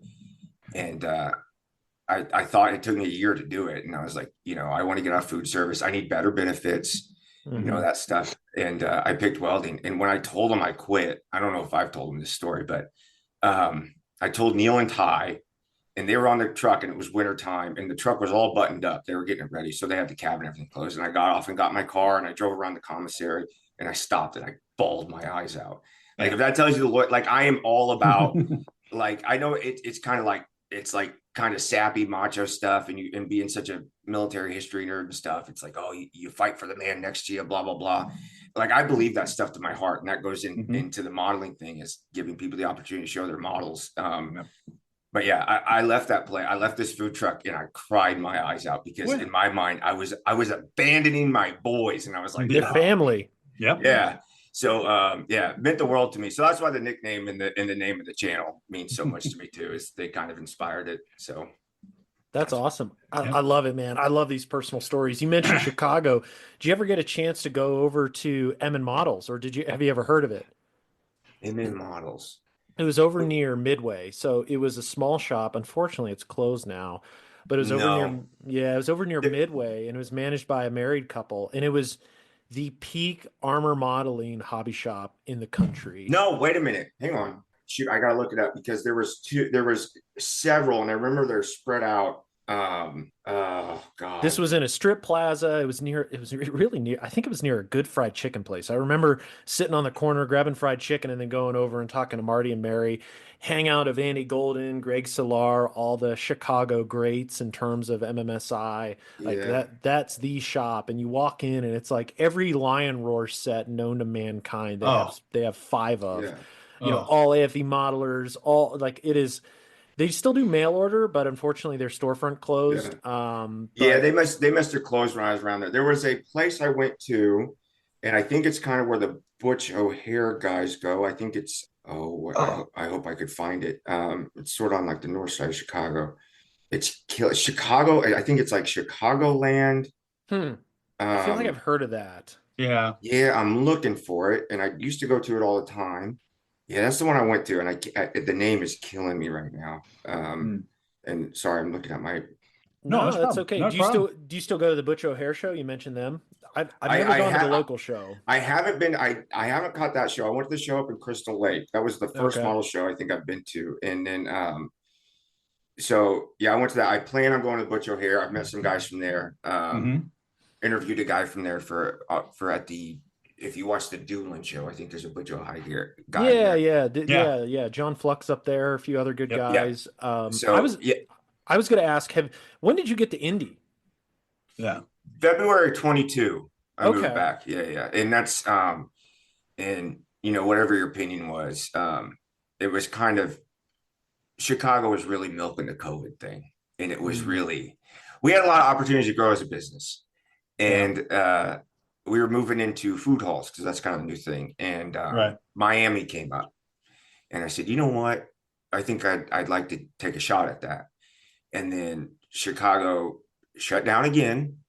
I was like, yeah, this is because it just kneecapped what we were doing. So I was like, you know Yeah. what?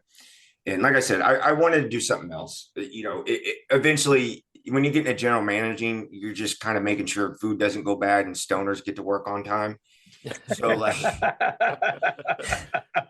myself included, I'm not gonna, so just needed something challenging. I did welding in high school. I actually, shout out to you guys because you guys had Adam Wilder on. Yeah, welder. Yep. He's a Teacher. welder. Teacher. So I was like, when I was thinking about what I wanted to do, and I was like, you know what? That rules. So Adam Wilder and Mike Rowe are my two inspirations for welding. So Oh, that's awesome. yeah. So I love it. It's so much. And I'm building what we build at. So I'm at a place called Major Tool Machine. We're a fab shop. So we do every, I guess you would say all the structural stuff. Mhm. So like all the, like when you're building a kit, all the principal construction. So our bread and butter, what pays the bills is the Mark 41 vertical launch system from Lockheed. So what they shoot the Tomahawk cruise missiles out of. Oh, cool. So I'm on a portion of that. So there's several different assemblies for that. We do the Spy 6 radar. So there's the structure for it's really cool because they're just like these big, I don't know what metal they make them, but they're really precisely machined. So all the conduit and stuff, but like they look just like big stop signs. And then we did our shop. This is a couple of years before I got there. They actually machined the Orion space capsule for Artemis. And I think nice. they did the ablative on it. And then we're doing the thruster nozzles. So Oh, you'll wow. see these big spherical conical things sitting around. And when I first got in, I was doing a tour and welding instructor, because they do on the job training, which is pretty nice. And he goes, everybody put your finger on that. I'm like, cool. And he goes, that's going to Mars. Because now we're building the stuff for like the Mark 6 or whatever. Mhm. They've already got everything for the moon. They actually come out. It's so cool. They came out and showed us what they were doing.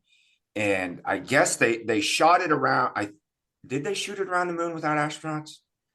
I think that's what they were showing us. But anyway, they showed us a picture of the moon, and then you could kind of see the Earth. And they go, this picture was taken 34,000 miles away from the moon. It's on the other side of the moon. And goes, when we'll orbit people first, I think, before they land. And they go, Yeah. this will be the furthest a human being's ever been away from Earth. And I'm just like, holy. And I'm driving like we're literally like, because where we are used to be like the industry side of Indianapolis, and it's kind of known for being the ghetto. It's not a great part of town. And so, yeah, so you just, there's this nondescript, this like kind of just blue building. It's just a factory. And it's like, oh, by the way, like the backbone of our, our and our allies' naval missile systems and our NASA, it's like, it's built right. And people are like, are you serious right now? Just, it's like, yeah, like nobody even thinks about it. Like right here in Indianapolis, it's awesome. Absolutely. So I'm building one-to-one stuff. So stop talking about getting a shipbuilding. It's like, I'm almost there, That's awesome. And you said you're with the Roscoe Turner Club. You're a secretary there. You help with the show, I assume, because that show's awesome. Yeah. Can I correct you? Yes. Minister of Propaganda. Minister of Propaganda. Okay. Yes. Yes. Winning the hearts and minds of modelers across Region 4. Yep. If you tell a lie long enough, they'll believe it. But your show, seriously, when I lived in Dayton, Ohio, it's interesting growing up, in the late 80s, 90s, and early 2000s in the hobby in Region 4. Like Columbus show, that was always the big one, BlizzCon in February. But I'll tell you what, in the mid 2000s, I give a lot of credit to Indy. Their show has always been great, but I think it's the best show, at least in the spring season, potentially in all of Region 4 as a one-day show. Yeah. Have you been to our new facility? I've not. It was at a school when I used to go. So I think because I got involved in 23. So I think they found it right before COVID or not, but it's now at the Lebanon County Fairgrounds. Oh, nice. Well, not Lebanon County, but anyway, Lebanon. So it's outside. It's like 45 minutes, Indy proper. It's like 45 minutes northwest. But it's basically two big pole barns. Mm-hmm. So one side is, and it's like kind of like an H. So one side is all vendors, and then the other side is models, and then like your reception area and your raffle and stuff. So to brag, talking about one day show, I think we since I've been going, I think we've never had fewer than 500 entries. Wow, that's really good. And it's great because I think especially this might be a tie-in to be in Indiana, but there's a lot of automotive with all the raceway and stuff. So we get a ton of automotive, which has inspired me. And that's another Andy thing that inspired me is I want to dip my toe into at least everything once. I don't want to just say airplane armor guy. So we get a ton of armor, a lot of great figures, a lot of great dials. So yeah, it's all Fine Scale usually comes down, does the pictures. It's a blast. It's so much fun. So now I'm getting to volunteer. I'm running the raffle. So if you guys got time, I'm sure you'll mention your shows, but April 5th, 2025, we'll be doing it. So come out. It's Indiana weather, so April's a roll of the dice. So either pack a parka or pack a tank top. I can't tell you which one. Yeah, great time. And again, couldn't be more blessed to find a club because I'll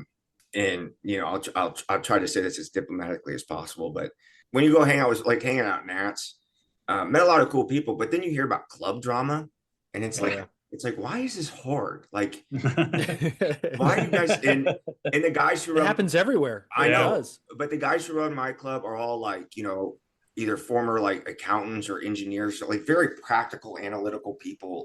Our president, Ron Young, he's awesome. He's been almost like a mentor towards me. Love that guy. So we're very vocal. Like, I mean, like constructively in our club, like our meetings are everybody's input and stuff. So everything just kind of runs it, if you just do your little job, which there's not a lot of jobs to do, I mean, it just runs, man. So couldn't Just be couldn't cool. be happier. Yeah. Yeah. Yeah, and we're all in it for the right reasons. No judging drama, like we always stress. I mean, we do 1, 2, 3. Obviously, we have a lot of models, so you just got to get through it. I don't know how you do gold, silver, bronze. You'd be judging, 2 freaking days, I guess. But anyway, when we stress judging, we're like, I don't care if a Spitfire is painted pink and purple. How is it constructed? Yeah. Mhm. So, and you'll get those guys who are like, that's not the right color on an F-16. And it's like, guess what? That's not what you're judging, pal. Not what we're here for. Yeah. So, which has been really eye-opening because being an aircraft modeler, it's like, I never really thought, like, you try to align landing gear and stuff, but you never really think about stressing that. Or seams. Seams are big in aircraft. Yeah. Is it supposed to be there? Is it not supposed to be there? Building 109. There's a seam. Don't get rid of that seam. So, that judging stuff has really helped improve as a modeler too, which is really fun. And then being able to talk to people afterwards is like, even though it's not a gold, silver, bronze, the people I've met, and I've met some good guys, like there's a whole crew, like Eric, I'm going to mispronounce the name, Eric Highmart. Those guys. Oh, he's out of Michigan, right? Right. They're up. I've known Eric for decades. Great. He's like one of the first people I met at a model show. He's a cool dude. Yeah. He was putting out his Pershing. He did this awesome Pershing Korean War. It's the Tamiya kit. And I was like, hey, man, great model. He actually won a gold that day. But ever since then, I mean, we see each other at least at that show. Big hug. I met his whole crew, Elliot, those guys. Yeah. But it's cool. Good people. Oh, yeah. But it's cool judging because they'll reach out and be like, hey, I heard you judge my category. I placed this. By the way, not complaining about the placement, but what's the improvement? And that connection rules. Even if it's not gold, silver, bronze, that connection is so cool that you can trust someone to be like, look, I'm not worried about, getting my little gold star on my chart, but what did you see on the next kit that I got? Like, and you can make that connection, So I know we see a lot of bickering in the, comment section and stuff, but that's another part that's great about it is being able to have those friendships where you can kind of be constructively honest with people and make them better. We talked about that in a previous episode with Brandon and also Cliff. I mean, those moments, that's all about the friendship. That's about that trust between you and the other modeler and the friend that you've created at these shows and having that serious conversation. I mean, again, when I judge my friends' work, like if people say, oh, you shouldn't judge your friends' work, I'm like, you don't want me to judge my friends' work because I hold them to a higher standard. Shout out to Ian Bonner. That SOB didn't paint his friggin' lights, and that's why he didn't win at the IPMS Nationals first place, because we're judging it and we're almost done. And I'm like, all right, let me just give it one more look over. Right. And I look, I'm like, this guy didn't paint the lights of his T-20, I think it was a T-26, a big land battleship tank. And I'm like, dude, and I'm with TJ, and we're like, what is he thinking? And it's immediately like, boom, knock him down. And it's unfortunate we had to do that, but those are the, the standards or the rules in which we're judging or evaluating the model. And it's like, man, and as a friend, you come up to him afterwards, you're like, dude, come on, man. Like, and like, I love giving Ian, so it's cool, but share your sentiments 100%. And being at AMPS Nationals with you guys, that was really because I was excited about AMPS for feedback. In the tank I entered, and it's like I knew it was wrong. I knew things that were wrong with it. It's like, they're gonna, it was kind of a rush job, I should, because I wanted to get it done for our Roscoe show, which was the weekend before. And if I would have waited, I probably would have got it tip top, whatever. Entered intermediate, didn't, I asked Ian, I said, where do I enter, dude? And he goes, one, this is what I really appreciate, because I was going to do beginner. I was like, is beginner like junior? Like, I've never done AMPS. And it's like, I know how to model. Like, I'm not. So Ian goes, he texts me back. He goes, go higher than you think. And I said, okay. So I did intermediate, got a bronze. Very happy with that. I think I barely got a bronze, but still. And then I went over to your Airbnb, very hungover, by the way. And I think that this might be in the bonus episode, but that next morning I was driving around and I'm like, I might be able to pass a breathalyzer. Like, by the way, it was important. It was like 1 PM. And I was like, why am I driving right now? So that's when you had the 3 a.m. exorcism. Yeah. So that was, but you guys sat around that table that last night and you had your models. I thought about bringing them on, but I didn't. And just to watch you guys sit there and go over, and then we had 2 judges in the room. So you'd be like, what, like, over weathered. It's like, what the hell does that mean? And they would put their input. Like, it was cool things like that. And you guys, and they all were good sat there. sports too. Yeah. Eric and Nick, they were, shout Yeah. out to them. We've had Eric, talk before, and he gave a lot of feedback on the Yeah. Facebook about the session, and kudos to them for sitting there and taking it with a Yeah. bunch of Yeah. jokers. And being me, and I'll say, and this kind of goes to the channel. I know I said I want to scratch this itch of like entertaining people and stuff, but I also got a big, like, when I was younger, I wanted to make movies. I got a big behind the scenes vibe in me, and just sitting there and watching you guys. And I think my phone was going to die. Well, maybe not, because it may have been things were said that maybe weren't for public consumption, but it would have been cool just to kind of put eyes on that of you guys just bullshitting, busting each other's chops for a good reason, and then critiquing, learning about the judging, kind of critiquing the judging, critiquing yourselves. It was just a cool insight to watch you guys bounce back and being way more experienced than I am, especially in armor modeling. And I just sat there and took it all in. So that was a really, really fun experience, and can't wait to do it again. I don't know when I'm going to get to an AMPS again, but not this. I got family plans, dude. I got family. It's gonna be fun. So yeah, I want to, but I will be at IPMS Nats in Fort Wayne. Obviously, that's like 2 hours up the road from me. So I wouldn't be surprised if our clubs volunteer in that either. So because I know several clubs are coming. But anyway, being able to sit there and do that feedback, and going to Ian, like doing armor stuff, and I'd go to Ian and be like, "Is this right? What am I doing? Like, tell me what I'm doing wrong." And so again, I can't stress the connection enough. It's so much fun. And that was the same thing in comedy. When you find your guys, there's a best friend of mine in comedy. We started together, Mitchell Potts, hilarious guy. Look him up. But yeah, and I remember that was one of the fun. And you'd go to some just absolutely dog crap open mic, on the south side of Indy on a Tuesday night or something, or you drive over to Cincinnati or whatever, and you never tell. One of the big things is don't blame the crowd. If you're new and you're blaming the crowd, then you're an idiot. Like, you should always look at yourself first. But that was so much fun. Is like we do jokes, and then we sit in the car and be like, oh, you know what? If you said this before this, or if you changed this, or we'd write, or like, hey, I thought of this joke, but it's not my style. What do you think of this? Like, it was like that. And then also the critique. It's like, hey, you were kind of like, where was the energy tonight? Or like, you were kind of leaning on this too much, or you're being a dick to the crowd or whatever. So I really enjoy that fraternity and that friendship you can have with people. I really, really value that. So yeah, it's the connecting of modelers kind of thing that we talked about before we started recording. Mhm. That interaction. I don't want JB to judge my stuff. I don't want TJ to judge my stuff, because they know what I can do, and if I don't do that, they say it. And they should. Yeah, they should. And that's probably been the best thing that's ever happened in my modeling.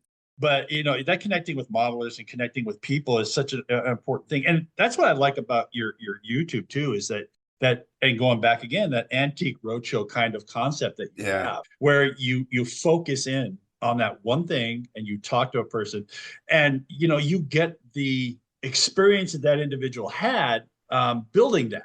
And you don't get that a lot in most YouTubes. So like you said, a lot of them are just, hey, they're fine, they're great, don't get me wrong, where they just show, hey, this is the model's 1/35 scale tanks or whatever. But with you get this story. And the story for me is more important than the model itself, because the story is, I relate to that.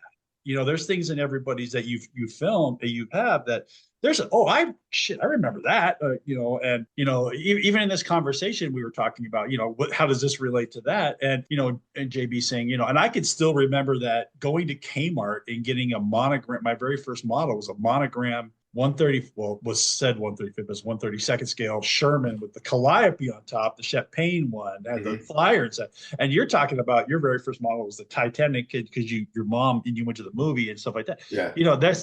That's what we look for. What makes this hobby, in my opinion, it's not the models, it's the modelers, that make this whole thing so much better.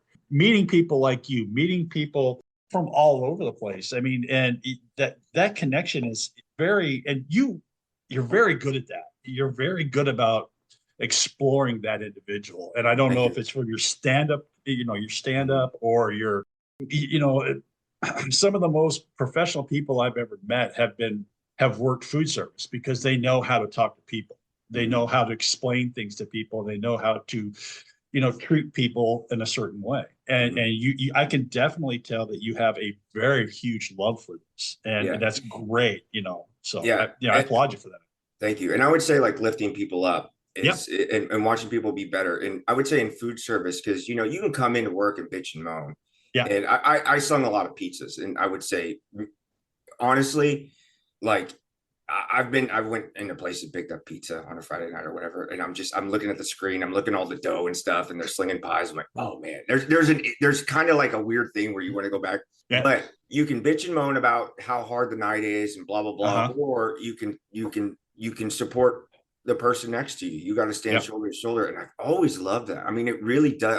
I know how cliche it is, but I mean, it gives me butterflies to sit there and be like, oh yeah, I'm gonna pump this guy up. That's why I read that scripture. Is like I believe that stuff. I'm kind of I'm a cliche person, I guess, but I believe that, like, and that's what I want to do for people. And so there's a lot of great experiences. And when you're filming something, somebody will go, I love all the warts and stuff. There's YouTubers that they cut it down for the build, and that's fine. And there's YouTubers that tell you all the challenges. I think Night Shift does that, or what's his name, Sully.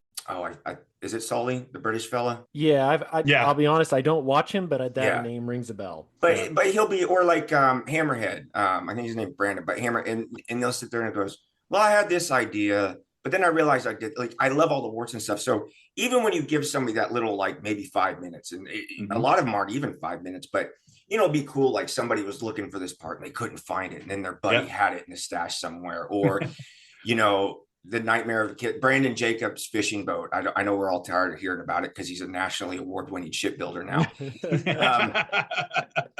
But how he took a Lindbergh kit, and that's a kit. Like when you look at something that's a diorama or a vignette, when there's environment, one of the things I noticed at nationals and really looking at those kits is there is senses involved. So when you look at his kit, that kit feels humid and grimy. You can kind of feel this. There's sea salt. It's 105 with a humidity index of 15 degrees. You skip school to go smoke a joint on this fishing boat that was abandoned somewhere. The whole vibe, So understanding how they achieved that, and then I hate to take a tragic turn, but I'd be remiss if I didn't shout out Matthew Johnston, who we lost last year. Yeah. Good times with him at Amps. Oh my God. And he's just a sweet guy. Like he's one of those people you meet and he's like, you're not a real person. You're not, there's no way you're this sweet of a guy. So, and he's one of those guys where, we're hanging out at Amps, and, I'm not trying to put you guys on a pedestal, but I'm hanging out with the Posse guys. And of course you all have because you're all best friends. And then this is kind of like the quote unquote, celebrities are here or whatever. And you deserve that because you guys worked hard to build a brand. But me and Matthew are just kind of hanging in the back of the room, not trying to like inject or whatever, not trying to look like idiots, which I may have achieved that night. And, no.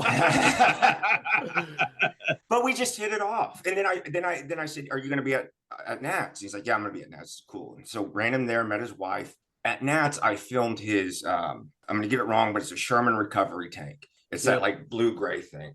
There's actually this is what's really cool, going to what you said, Grant, about the story and what they discovered building it. There was some sort of tool on that tank. He may have scratch built it. He wasn't sure what it was. And I think he contacted Bovington, and they weren't quite sure. And if you go back and watch the video, basically he uncovered the mystery of what this tool was by building this model. So not only do you have that experience, and this is never my intention, by the way, but the fact that I got the chance to possibly have Matt's last interaction with his award-winning model is that's a roll of that's a snake eyes I never want to roll. But the fact that I went out and did that, and is it JB DeBecker? I met him briefly. BJ DeBecker. BJ DeBecker. I met him briefly at Amps, and I know everybody's got his big gun truck and everything, but you never think about that.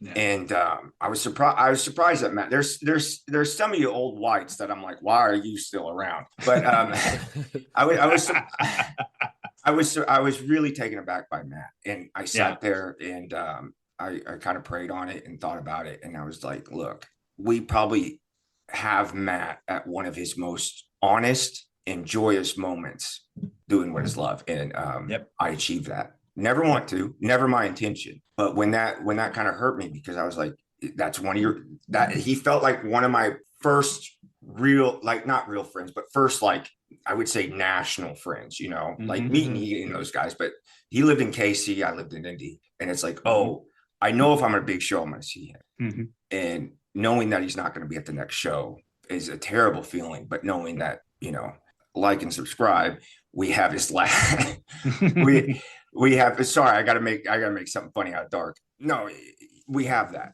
And you know, I'm a big fan of Jordan Peterson, and he said something where he said opportunity lies where responsibility has been abandoned.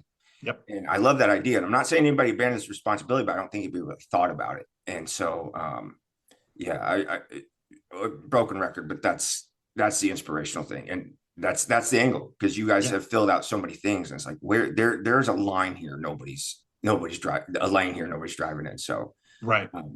Yeah, so those stories is and be able to make those connections, and then we have that for, you know, as long as YouTube exists, as long as that's probably a permanent thing, you know, that might outlast us. And that's the other great thing, having these interactions with modelers will outlast the modelers.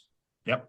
You know, and being such a historically minded person, it's like the fact that, you know, I get to archive that. It's not everybody, but I get to archive that is incredible. I do, unless it's something new, unless it's a new kit, and I haven't done very many shows. I have a strict rule of no repeats. If you've been on, you've been on, because that just looks like that looks like me just being too comfortable with somebody and just throwing off their stuff. So no repeats, and I think that's my big rule. And so that's where I've kind of gotten to. I might, moving forward, and this was something that we can talk about with Winter Blitz, but moving forward, when I go to shows, I might see if I can sequester a table or something, because as much as it's cool to say, hey, I brought this, you know, 48 scale Puma, and then, you know, you get to zoom past all the models and stuff, you only get that in, you know, whatever I can twist my phone around, Right. you only get that angle. So that, and then shouting out to people, getting this heard, because people have been really receptive, but you feel kind of weird butting in on somebody's show. Like,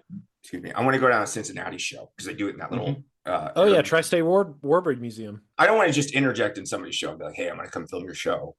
People are very receptive, but just helping people understand what I'm doing and what I want to do for people. So again, it's not just about the modelers. Being somebody who runs a show, you know, I always try to get somebody who's running the show, showing the hard work they're doing, showing what the outcome is. So that's what I've decided to commit myself to. So as much as I like building and stuff, I find that way more fun. And I've entered stuff and I've won, and I've appreciated that. Building wise, I do have a kit. I'm going to do a build video of it. I think when I do build videos, I'm going to do more series based things, because one, it's easier to edit, and two, I don't think anybody wants to sit through a 90-minute whatever. It's way easier to edit too. But I have Hasegawa's Typhoon that I want to do, and I bought all this cool stuff for. So I'm going to see what kind of like detail and stuff. So if I do a competition thing, I'm going to pick a kit. I'm like, okay, this is the thing I want to compete with. If I put stuff on the table, there's a part of me that's like glancing over, like, oh, did I get a shiny thing? But like you said, the challenge scores matter more, and the modelers matter more. It's like I'll interview somebody with, you know, and their models in my category is like, oh yeah, just take the prize, dude. Like, don't even worry about me. Don't even worry about me.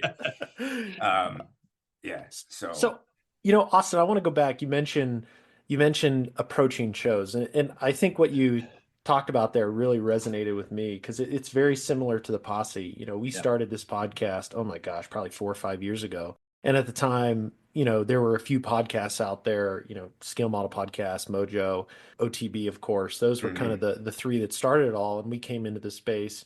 But there's that level of like introducing yourself, but like not being overbearing, trying to be respectful.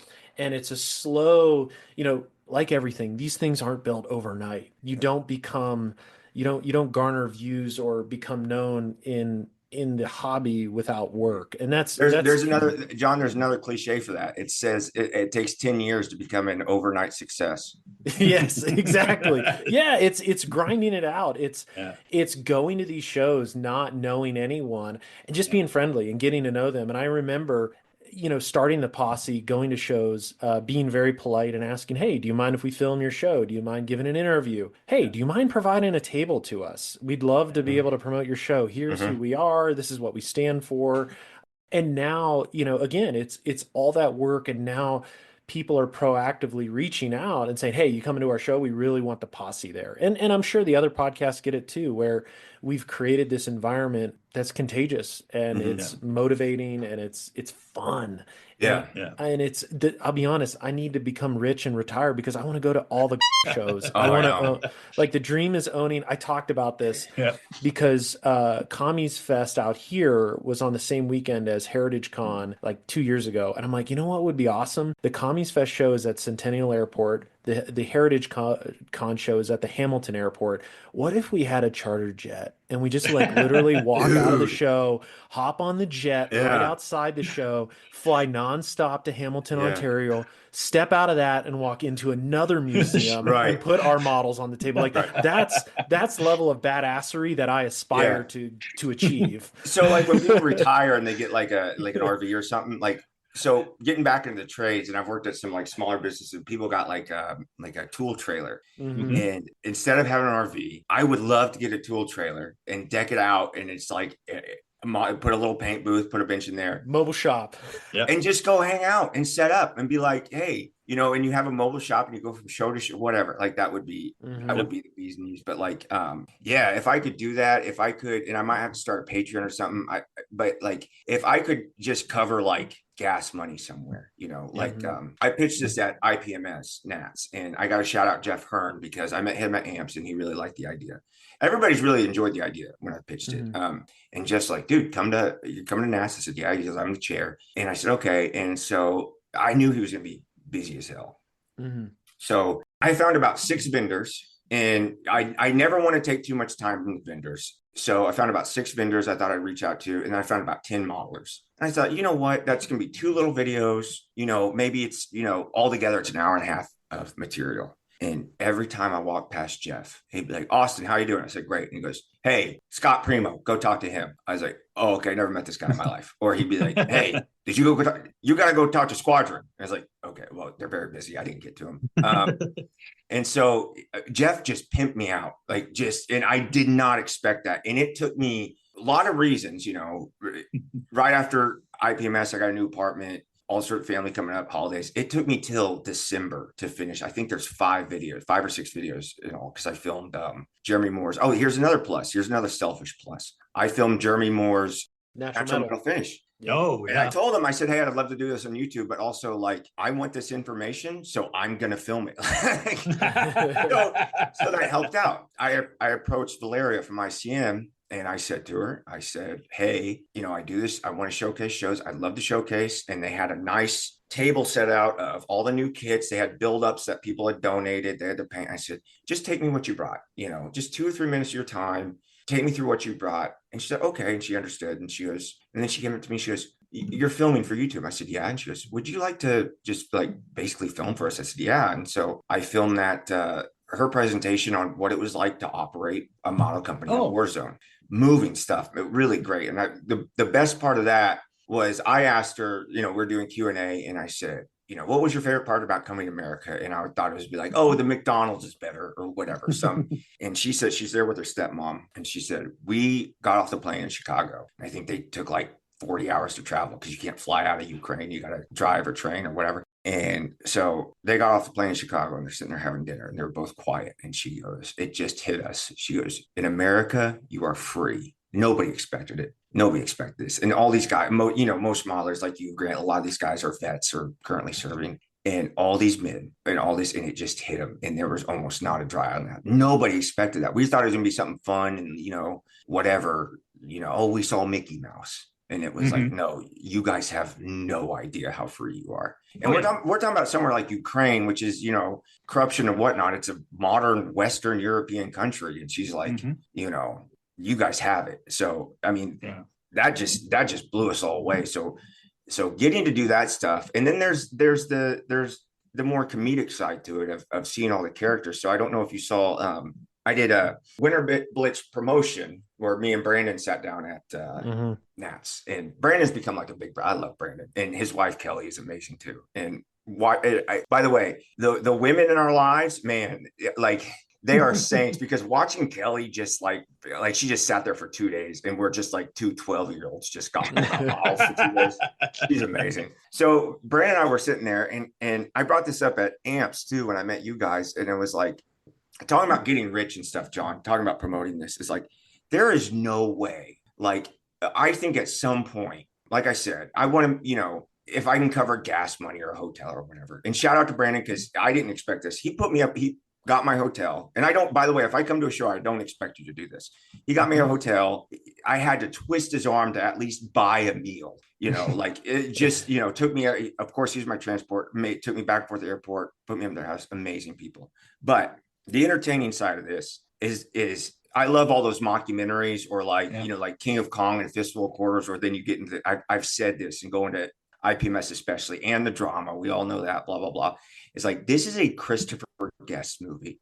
There is no way this isn't this isn't like a Best in Show or a Mighty Wind or something. So yeah, I'm like, man, you could do a live thing where you could follow, like one of my things is like, you could follow several different modelers as they go to a convention. Somebody's building an aircraft, somebody's building a tank, blah, blah, blah.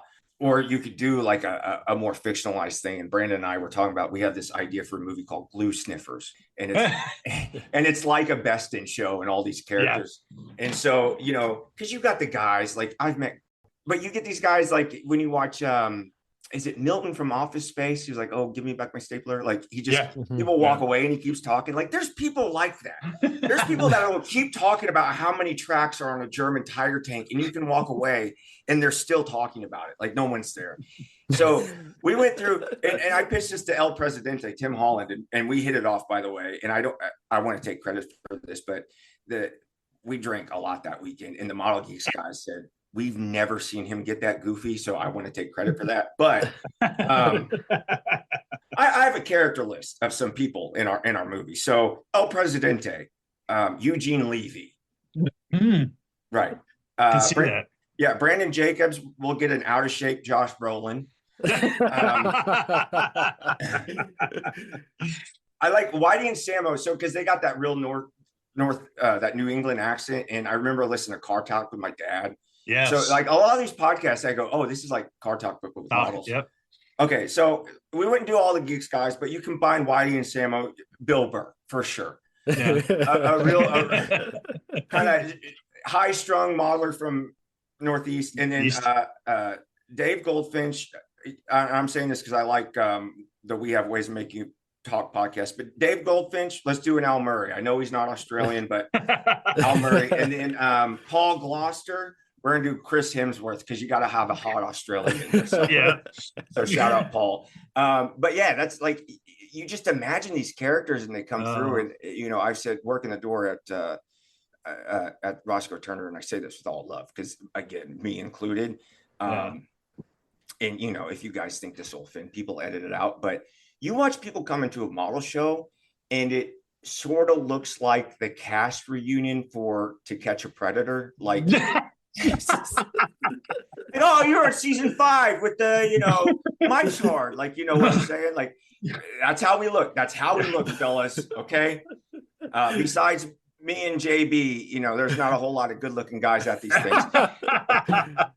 So that's the humor in it. And if you're gonna be buds, if you're gonna come and connect with people, and Grant, this from being in the military, it's like this is definitely a guy thing, but like women will be like, my buddy's girlfriend is like, we'll just say the meanest stuff. She's like, that's so mean. It's like, no, that's that's love. Like that's every day. Yeah. Like we'll say the worst things to each other. And it's like, that's because we love each other. So, we got to have a sense of humor about it. And that's the other thing I love. And talking about keeping ourselves accountable and judging stuff is like, you have that relationship with people, you have that fraternity. And that's what I really, really enjoy about it. So if I can bring that comedic angle to it, and if somebody, like, I don't know, maybe a Netflix exec or something, and we can make, modeling, like what's the last big thing that somebody saw that really blew up? There's always a documentary that comes out and everybody starts doing it. So I don't know, maybe, I have the chops to do that. But John, that's my dream of making it big in modeling if we can get more cameras on this and Oh God. more character, I think it would be fun. So It's funny you mention modeling, almost reality TV shows, movies, Yeah. series, that nature. This did happen from my understanding, and I think it was filmed, but it was never released. There was a manufacturer. They created kind of like a Top Chef kind of reality show. there you go. Right. And I know a few modelers did it. They flew Yeah. to a location. Mhm. They Yeah. and I heard like from posts on Facebook, and I'm talking this is 5 years ago at least. Mhm. And they were essentially sponsored. They were pretty high up in American modeling scene. They went, and from my understanding, it was like a Top Chef thing. They were given a kit, built, painted, but Hmm. nothing was ever released. And I thought Yeah. that was such an interesting idea. Well, one, it's interesting because modeling takes more than just like 60 minutes to create a dish. Yeah. Yeah. But there's something there, I think. I don't know what it Yeah. is, but there's something Yeah. there. That's you why know, that's why if I did anything like an actual documentary, it would be like following the journey. Right. It'd be like we'd start, when's IPMS now? We'll take that as a marker. That's next, the 2006 one or 26, the one in Fort Worth. yeah. It's plenty of time for somebody to break open a kit, and then you just see the headaches and the start stops and the Mhm. drama. Which, by the way, I did not realize how much there's a ton of drama in stand up because one, everybody's trying to make it, so Mhm. it's people can say, and people are supportive, but there's a lot of crab pot going on, people trying to Yeah. pull each other down and stuff. And I was like, and that's the part I didn't like. I didn't like a lot of that competition drama stuff. Yeah. And I did a pretty good job of staying away from it, but you never knew what was going on. And by the way, when people say, oh, I think we should change it, instead of somebody say, oh, you're acting like a little girl, people say you're acting like a middle-aged modeler right now. Mhm. There's more. A teenage girl does not bring that much drama to something. It's awesome. Like, Yeah. it's hilarious, but it's also like, whoa, guys, like, Yeah. we're adults. Yeah. So, but it's kind of fun to watch from far. I don't like to get in and, I don't have one. I'm not informed. I'm not really informed on it. I don't have a dog in the fight, but Yeah. it's just kind of wild to see. We don't have that, but if you want to tell a story, you need drama, and we got drama. Well, you talk about a show like that too. There was a Japanese show I was on. You can pull it up on YouTube every once in a while. And it was, I can't remember, Playmo or something to that effect, where there was an announcer, a guy would come out, they would give him a kit, and then they would follow the guy through the builds. That's all different modelers and stuff like that. And those are huge. I mean, if you look Mhm. at the hits on those, and that's where one of the first places I saw machining creator kits was on one of those episodes and stuff like that. I think personally, and I don't know if you guys watch any kind of car shows or anything, but there's a TV show, it got canceled, called Roadworthy Rescue, where a guy goes and finds a car out in the middle of nowhere and gets it running. Those shows are so cool. Yeah, I love those they're shows. fantastic. Well, before he did that, he did the same. He did Model Show on YouTube. Okay. The guy did the announcer. It was on what was it? Freiberger from Roadkill, one of the leads from Hot Rod Magazine. Okay. Spot was talking about it. He would talk about how he built models and stuff like that. It's interesting. There's a market out there. I didn't know about what John was talking about, or about that they actually did something and it never went live. But Yeah. the comedy aspect of it is definite, because yeah. we all bet the guy that comes there and tells you everything you did with your wrong with your model, and you ask to see his stuff, and he said, "Oh, I didn't bring anything." Right. That guy. There's everybody had that guy, or the Right. person that brings the book of plain colors. He's got Yeah. every swath of color known to man. But there's also the great guys that come out and give you everything you want to know. There's the guy that doesn't talk to anybody and everybody kind of stays away from, because you don't know if he's about ready to snap. Right. But there's everything out there. Yeah, and I thought of it's not based off of anybody, but I thought of a character where it's like, you're talking about the judge and how we've talked about the drama of the judging's kind of ossified and stuff. But like, could you take a John Malkovich, put him in some New Balances that are tied too tight, some dad jeans, pot belly, and a gray ponytail on a balding head, and he just will not have any other, he won't have anything judged any other way. Like that is John Malkovich energy right Oh there. yeah. Like I just see these characters and it's so much fun to see. Cyrus the Virus from Con Air. Yeah, exactly. Yes. That's perfect. And you see, like, I see like a John Lovitz character just talking all over himself as a head judge, and just like, oh, we're going to do this. Oh, we're going to do it now this way. Then we're going to do it this way. There's just things you could do with this. Yeah, and the types of models people build, like, oh god, there's a guy in my club and he's a fantastic modeler, but he does figures, do these big figures of comic book characters. And then you get the abstract guy that only builds monogram aircraft from 1979. Yeah. But you know what, Austin, you really need to come to SMC. I really want you to go, because I think as you talk about a storyline and dare I say, I'm putting that together. I'm in the midst of building a blog, or I don't know if it's going to be a blog, but I have a project planned again for SMC. It's like some of us, TJ, Jensen, we've all talked about our SMC projects, and I really want to document it this year. I did a little bit last year with the 1340, but I really want to do it this year with my project, which is a SDKF said 251, but with the Sherman Calliope launcher on it. So super unique subject, but I love that notion. But what I really want you to go and do is experience a European model show. I do too. It is so, it's so different in terms of, don't get me wrong. I love US shows. I love the people here, but like with everything, like going across the ocean, it's a different culture. And I'd love you to go, because it's a different vibe. It's different. It's different people. It's younger people. When is that show, by the way? It's October. October. Okay. End of October. All right. So I think that would be, when you talk about making a video about following a person from the initial process to the finished product, I automatically thought, I've never been to SMC. I've been to SMC way long ago. One of their like second or third show when I was in the military and I was stationed there, but I didn't bring anything, but it was phenomenal. But when you were talking about following a model, that's the first thing that popped to my mind, was that show, or something. If you can't do Europe, and I know it's a totally different scene over there, but if you go to like a show like Adepticon, which is in Chicago, which is a gaming show where they do Golden Demon, which is a show for Warhammer figures, you will see such a different. John's been to LVO, which is a show out here in Vegas, but there's such a different vibe and understanding of the process.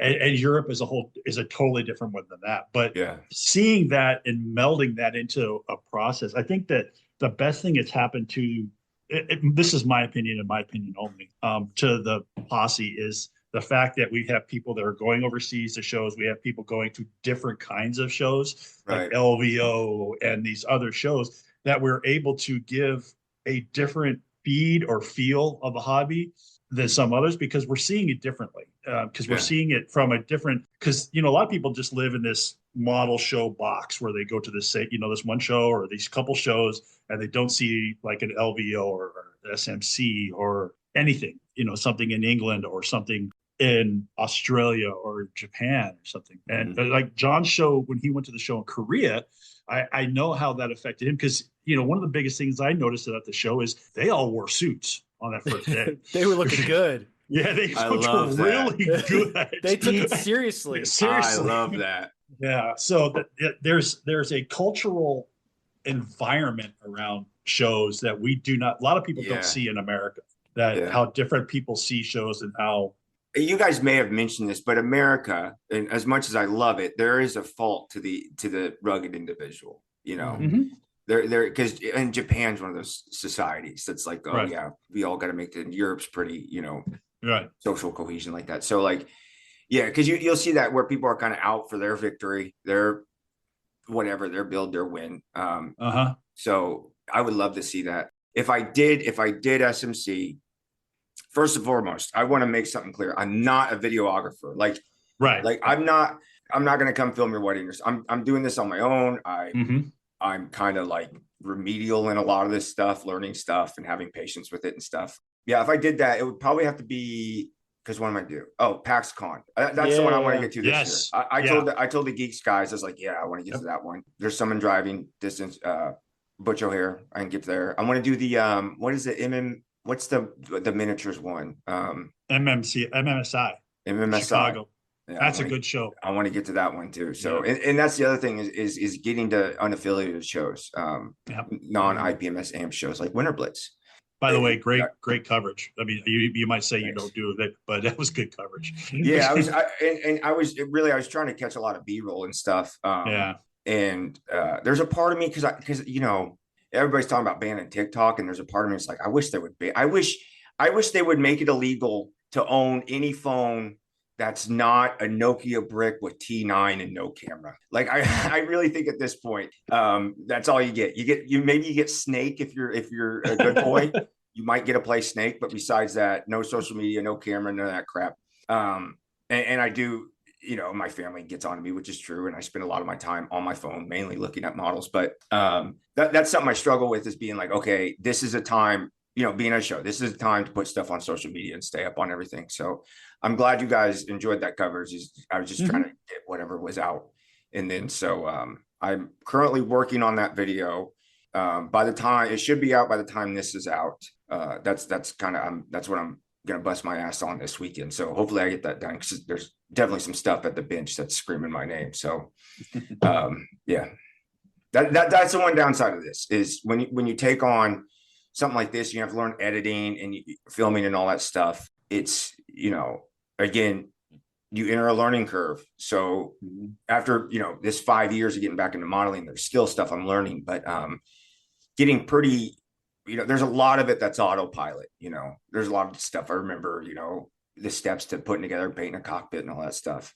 But there's stuff where you know, get into a tank and I overthink weathering a tank. And I know there's been discussion about there's too many products on the market. You just need oils and pastels, which I agree with. And, you know, it's just like, what step goes where? And again, that's the beauty of YouTube. Panzermeister's great. Evan's great at just taking you through, here, this is how you do it. You know, Rick Lawler, I love his stuff.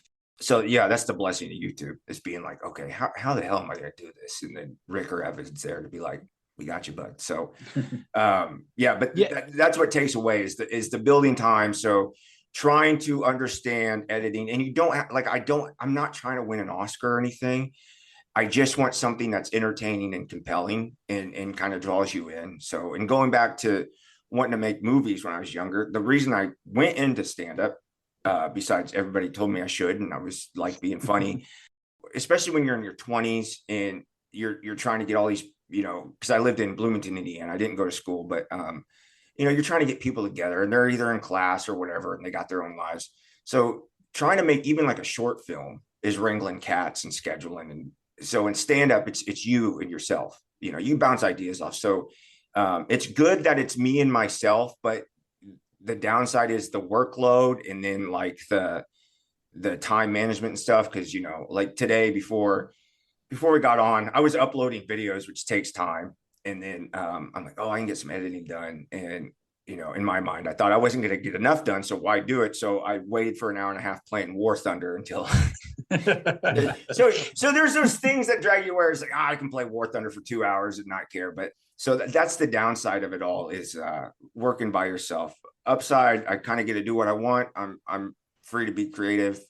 I got a full-time job. I got a hobby. I got, you know, I like to spend time with my family. I'm, you know, out here trying to date and stuff. So yeah, that's and you have to be relevant on social media. You have to keep it, you got to keep injecting that drug into the vein, or else people are going to lose interest. So that's one that you got to learn how to balance it. And then you've got to learn to be okay with it too. You got to be learning, like, look, this Nats video, these aren't getting done until December, and that's okay. You know, they have enough to watch. So getting through it all is definitely a difficult part, but learning how to do it, being honest about it, not killing myself doing it.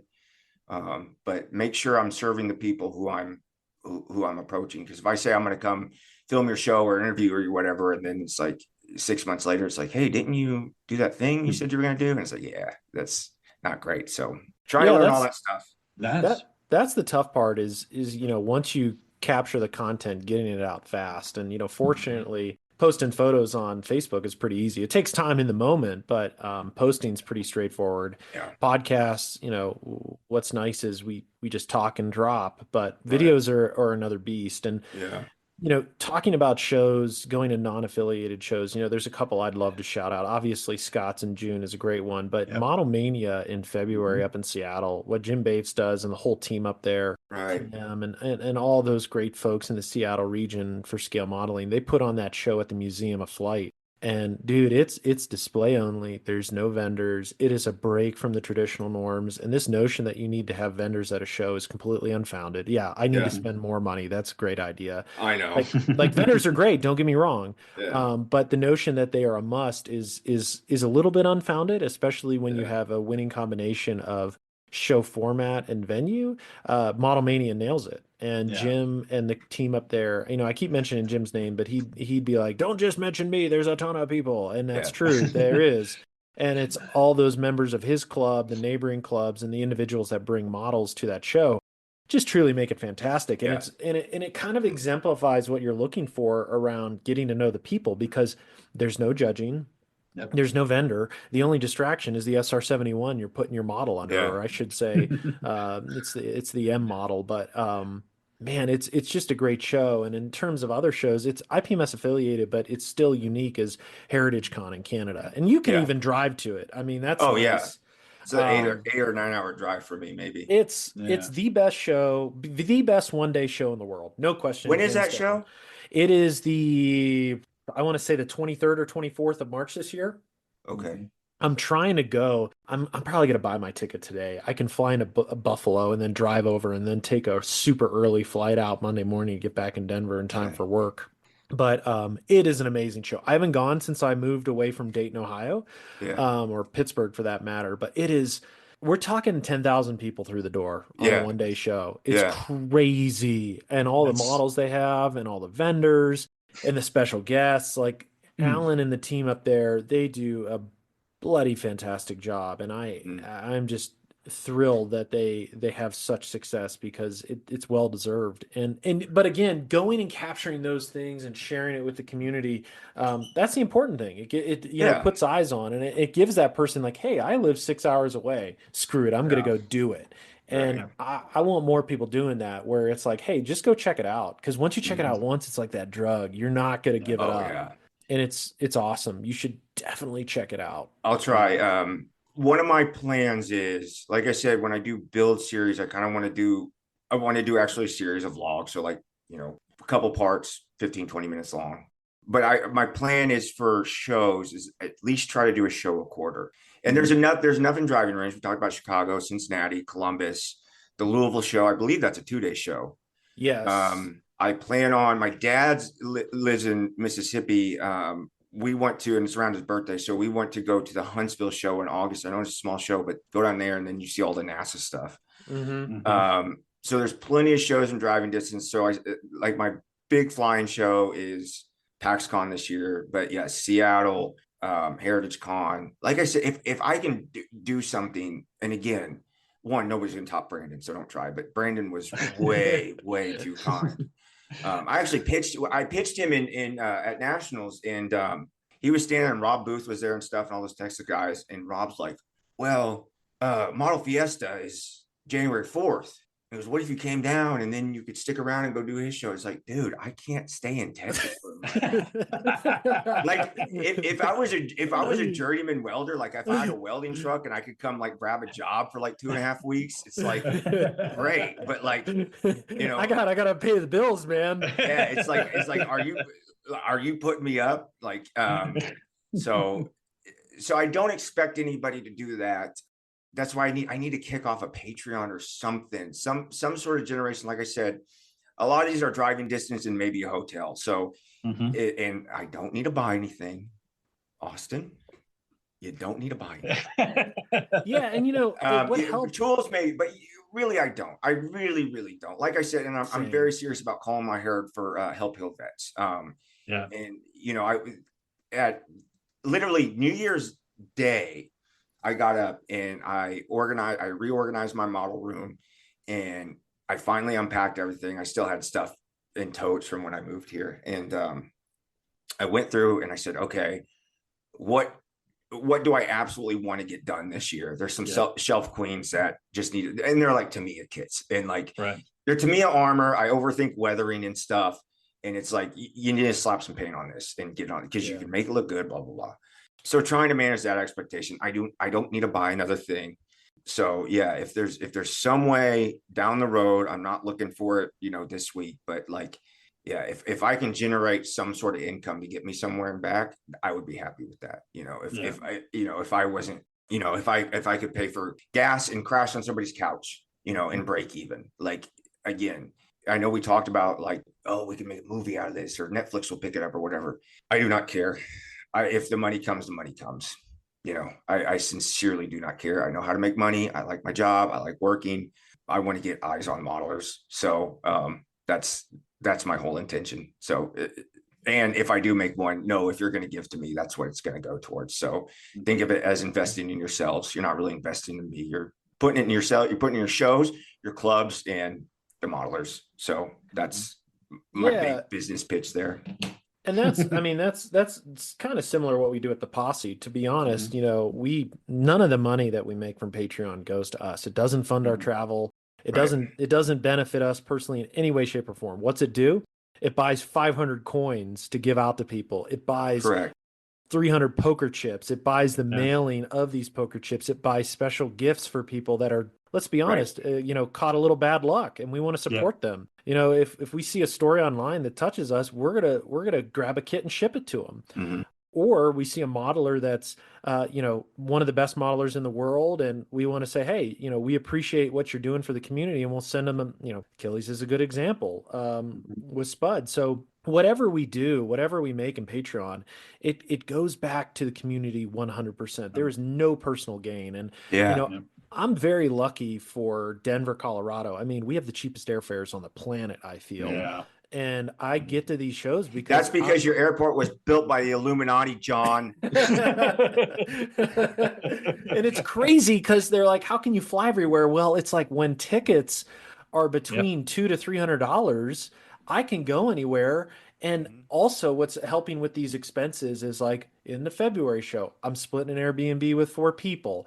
For the Atlanta show, I'm splitting a hotel with TJ, and it just cuts everything in half. And SMC, I've shared the data before. It's like less. It's like $2,000 to do that show. If you do it, where now, I think I spent half that in the vendor room, but outside of vendors, like that's the cost of plane flight, rental car, hotels, because I'm splitting it with other people, and it becomes very affordable. How I've heard it, hop in the pond is the most expensive part. Exactly. Yeah. Everything else is cheap. I mean, I was doing some calculations for our trip already for this year. We're going to do London beforehand. I have an $850 round trip flight, but everything else in country is cheap. Now, to be honest, I could get a flight for $650, but that's economy plus. And I got to pay for a bag, and I know I'm going to have a bag. But regardless, I've done that for Telford before. So like you said, the biggest expense is getting over there. But if you're doing these events with friends, it really dramatically decreases the price. And if you go to shows that somebody lives at, like a great example is RockCon in Little Rock, Arkansas. Shout out to Dave Wassel. He was so kind and put me, Jim Rice, Steve Baker up in his house and took care of all of that. And it's like, you're not paying for lodging. You dramatically decrease your costs, and that's what makes this fun. And the open invite is for people at Commies Fest too. Like I was just talking to Grant before we started recording. He got a room, but I'm like, dude, I got my beds filled, but there's space here on the floor. I have 2 sectional couches. I have a huge basement that could easily fit 2 to 3 air mattresses. Like somebody can pop an air mattress in the shop. Like people can come. That's how I am. I know Brandon Jacobs is going to come up to our show, and they're probably going to get a hotel. There's 2 of them, but like, I got a 2-bedroom apartment. One of them's full of models, but if you're not allergic to cats and you want a couch or an air mattress, is like, by all means, like I would love to just like hang out, watch old war movies and build models. I mean, we do that at our model club. They're doing that today. Is we got a place and throw on an old war movie, hang out for about 5 hours. Build model. I mean, it's so much fun. So I extend that to anybody coming through Indy. I'd love to help you out there too. So if that's the kind of camaraderie and trust I can build with people. Like again, I don't expect people like to do what Brandon did. It was awesome, but just like talking about the Cielo show is like I'm sure my Eric Blueberry will help me out and I love Eric, but that's right. Eric's awesome. Yeah, Him and the narc up there. Oh Yeah. yeah, the narc's great. What a lad! Yeah. What a lad! That was fun. I feel bad. We may have corrupted that kid, but oh well. Yeah. So making those connections that's what I want to achieve. I want to make it affordable for me. So and then I'm gonna really consider that SMC. It might not be for a year or two, but our big thing in our family now is like my parents are separated, but my mom, instead of getting us something for because we don't really need anything, and I got a 4-year-old nephew now, and it's more fun to spoil him than anything. So what my mom does is she'll put down a chunk of money for an Airbnb or something somewhere, and we'll pick somewhere to go as a family. Usually in the States. So this year, my sister and brother-in-law have a wedding to go to in Maine, and they're like, "Oh, you want to watch Calvin?" It's like, "Of course." And so my mom and I are like, "We've never been to Maine," and they're like, "We've never been to Maine," and it's like, "Let's go to Maine." So that's what we're going to do this summer. So Cool. I'm hoping it doesn't run me too much, but yeah, I really cherish those moments. So I'm never like that's as much as I love the channel.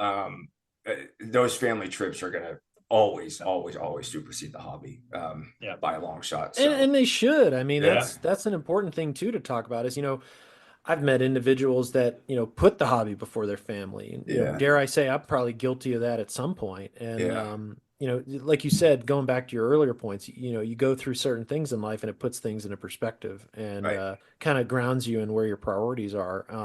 I mean, like you said earlier, we're very thankful for our family and friends that support this hobby too, that are outside of it. And what I'm very thankful for is, like, dare I say, the stigma around the hobby. It might still be there in some cases, but dude, I'm proud of scale modeling, and it's almost become like a thing at work where I've painted things at work because John's a scale modeler, let him paint it. And like we're a startup, we're scrappy, and if I can save the couple, couple $1,000 by just painting something at home, I'm like, yeah, give it to me. I have an airliner to paint this weekend for us around a special project. So like it's pretty cool. And I'll share also, like, we had their significant event this past week. I met Mike Bannister, who is essentially the pilot of the Concorde. He's got the most hours in it. Oh, nice.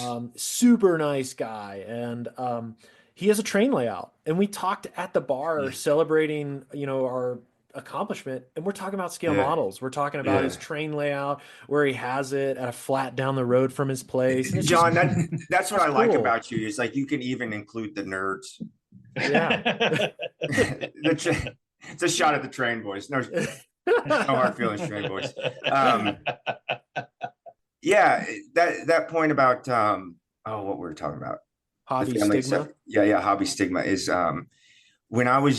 when I got into it and we bought that P40 and I was excited about it, but you get that age, you're in middle school and stuff, and you're more worried about girls or whatever. And I remember one day just like kind of feeling like real insecure about it. And I told my mom, I was like, I don't want to, I'm just going to be some weird nerd living in my mom's basement building models. I'm going to be some virgin nerd, all this stuff. And then now I'm 34 years old, living in a 2-bedroom apartment, surrounded by models, not a woman in sight, and I couldn't be happier. That's no shot at the ladies. I'm just saying. And they'll make fun of me. They'll make fun of me about introducing women to models, when I'm on a date or something. And they're like, oh, and it's like, that's the first place where if they come over, it's like first room you're seeing. It's like, I cannot, that's the point of the channel too. I'm one of these guys where I cannot wait to show you what I did. Yep. Like, that's why the stigma's out the window. It's like, I'm full on nerd. I'm in it. So like, I'm excited to show people. And going back to my nephew is, and he's getting big enough for Legos, and I've done some snap together kits with him. And he made a little clothespin and popsicle stick airplane, a little biplane, and painted it. And I brought him to our show last year. Him and my mom worked the raffle table, and she dressed up as Rosie the Riveter. And then I got him a little Top Gun flight suit with aviators. Oh, cool. Yeah, so they worked the raffle table. But I had him, I said, you want to put your model in the show? And he's like, yeah. And so he put it in juniors. There was only 3 in juniors. So he took home a bronze and he got a little certificate. And it was the coolest moment. And he's got it in his uncle's model cabinet with the little medal. And he loves, I'll get a model or open it and be like, can we build it? can we build it? And it's like, not right now, man. Like my family won't buy me models for like my birthday or Christmas because I have too many. So I'll get on Sprue Brothers and buy one on lightning deals and wrap it up and act like Santa brought it to me. And so I did that this year.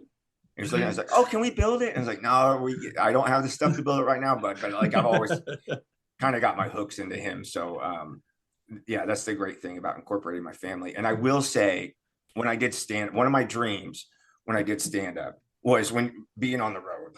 If I was ever to the point where I was like touring and I was doing, clubs every weekend, one of my ideal dreams, because you get to somewhere, right? And you're there maybe at the most Thursday to Sunday. They'll do like a show on a Thursday and then 2 shows Friday, Saturday. And you need something to do, you can hang out in your hotel room and smoke pot and watch movies and then go out drinking or whatever. You get a feel for the town too, which is nice because when you're in a new place, you can go out and get a feel for the town and kind of joke about the town or whatever. People like that you're relating to them. But my biggest dream would be to, if I was doing stand-up, to schedule bookings around model shows. Like imagine, I told Brandon this, imagine if I was booked in Houston last weekend. I could spend a whole day at a model show, it's done by 5. A show starts at like 8:30. I could spend a whole day at a model show and then go do stand-up. I was like, that would have been the dream. Like that would have been, but so I was lucky enough to live the dream this year. I never been to Arkansas in my life, and I had a work trip to Arkansas.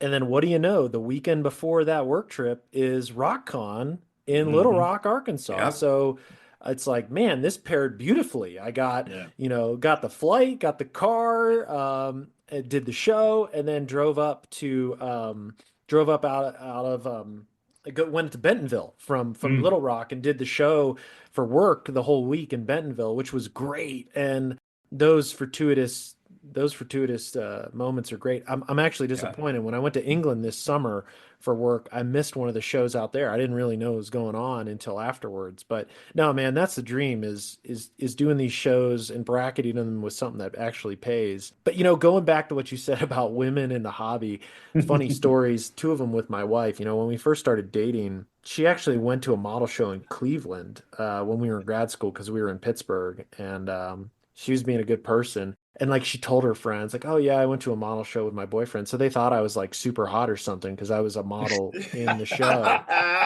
And couldn't be further from the truth. Yeah. It's like, no. You always have to caveat, put scale model. Scale model. And then the other moment, just showing how much scale modeling is in my life. The person who married us joked about it, how she went to a show and sat on high school bleachers while me nerding out with my friends in Cleveland, Ohio. So shout out to my wife for that. I really appreciate the support. And it's just like you said, it's a part of our lives. It's been a part of my life. I think I have Tamiya extra thin in my veins since about 3 years old. Certainly Zip Kicker. I ruined my mom's folding table tray in our TV room I just nuked the Zip Kicker all over it. And I'm just like, oh God. And she walks in and like, what does that smell? I don't know. I have no idea. Like, I did it. Oh, there was plenty of times where there was my childhood home, I ruined carpet with paint. Like, there's until they removed it, there was, I think light ghost gray stains on our rose colored carpet. So, you always leave a mark. Yeah. I'm the same way though. I was very lucky to meet a woman who I've been married to for almost 20 years now. That, it was just, and I told her, I said, hey, and the cat is cute, by the way. That is, he's gonna he wants attention. But the thing is that I was straight up, we got married later in life and stuff like that. So it was like, hey, this is what I do. If you don't. And she has been behind me 100%. I can't, and seeing, there's that always. That story of where, we all have a story like John said about where we brought our wives to the show and she sat on bleachers and I'm over there looking through 30-year-old kits trying to find a deal or something like that. For something you don't need. I don't need. And she's like going, you don't need this. And I'm like, oh, I know. And I'm like still looking through it. But there's all those great stories and fun times like that too. And I have been lucky. You also talk about when you were talking earlier about, the stigma behind it is funny too, because I can remember times when I was in the Army and I would have like inspection or something. This is when I was first in the Army and have room inspections. I had my model stuff there. I mean, I wasn't doing much, but I was still doing what I could. And the Mhm. guys would be like, "Oh, geek, I did that when I was 12," and all this other stuff. And it was funny how many times after that one of them or two of them would come back and they would start talking to me about Yeah. how nice it looked and what did you do? How did you do this? And Yeah. I had, that always stuck with me as I'm not the only geek out here. So Yeah. stuff like For that. sure. Yeah, fun stuff like that. Well, Yeah. and I'll send you the clip, but I think I sent it to John. But one of my jokes in stand up was how cool it was being a nerd. Like there's no stigma about being a nerd anymore. And No. I said, but it's a certain kind of nerd because once you tell people you're in a model airplanes, they start to distance themselves a little bit, and that's what you get when you're building World War II models. It's like, Yeah. like people are like, oh, dude, you're a little weird, aren't you? So, but yeah. Well, I mean, there's that favorite meme out there that's like, what? Once you hit 35 or 40, Yeah. you become passionate about two things: smoking meat or World Yeah. War II history. History.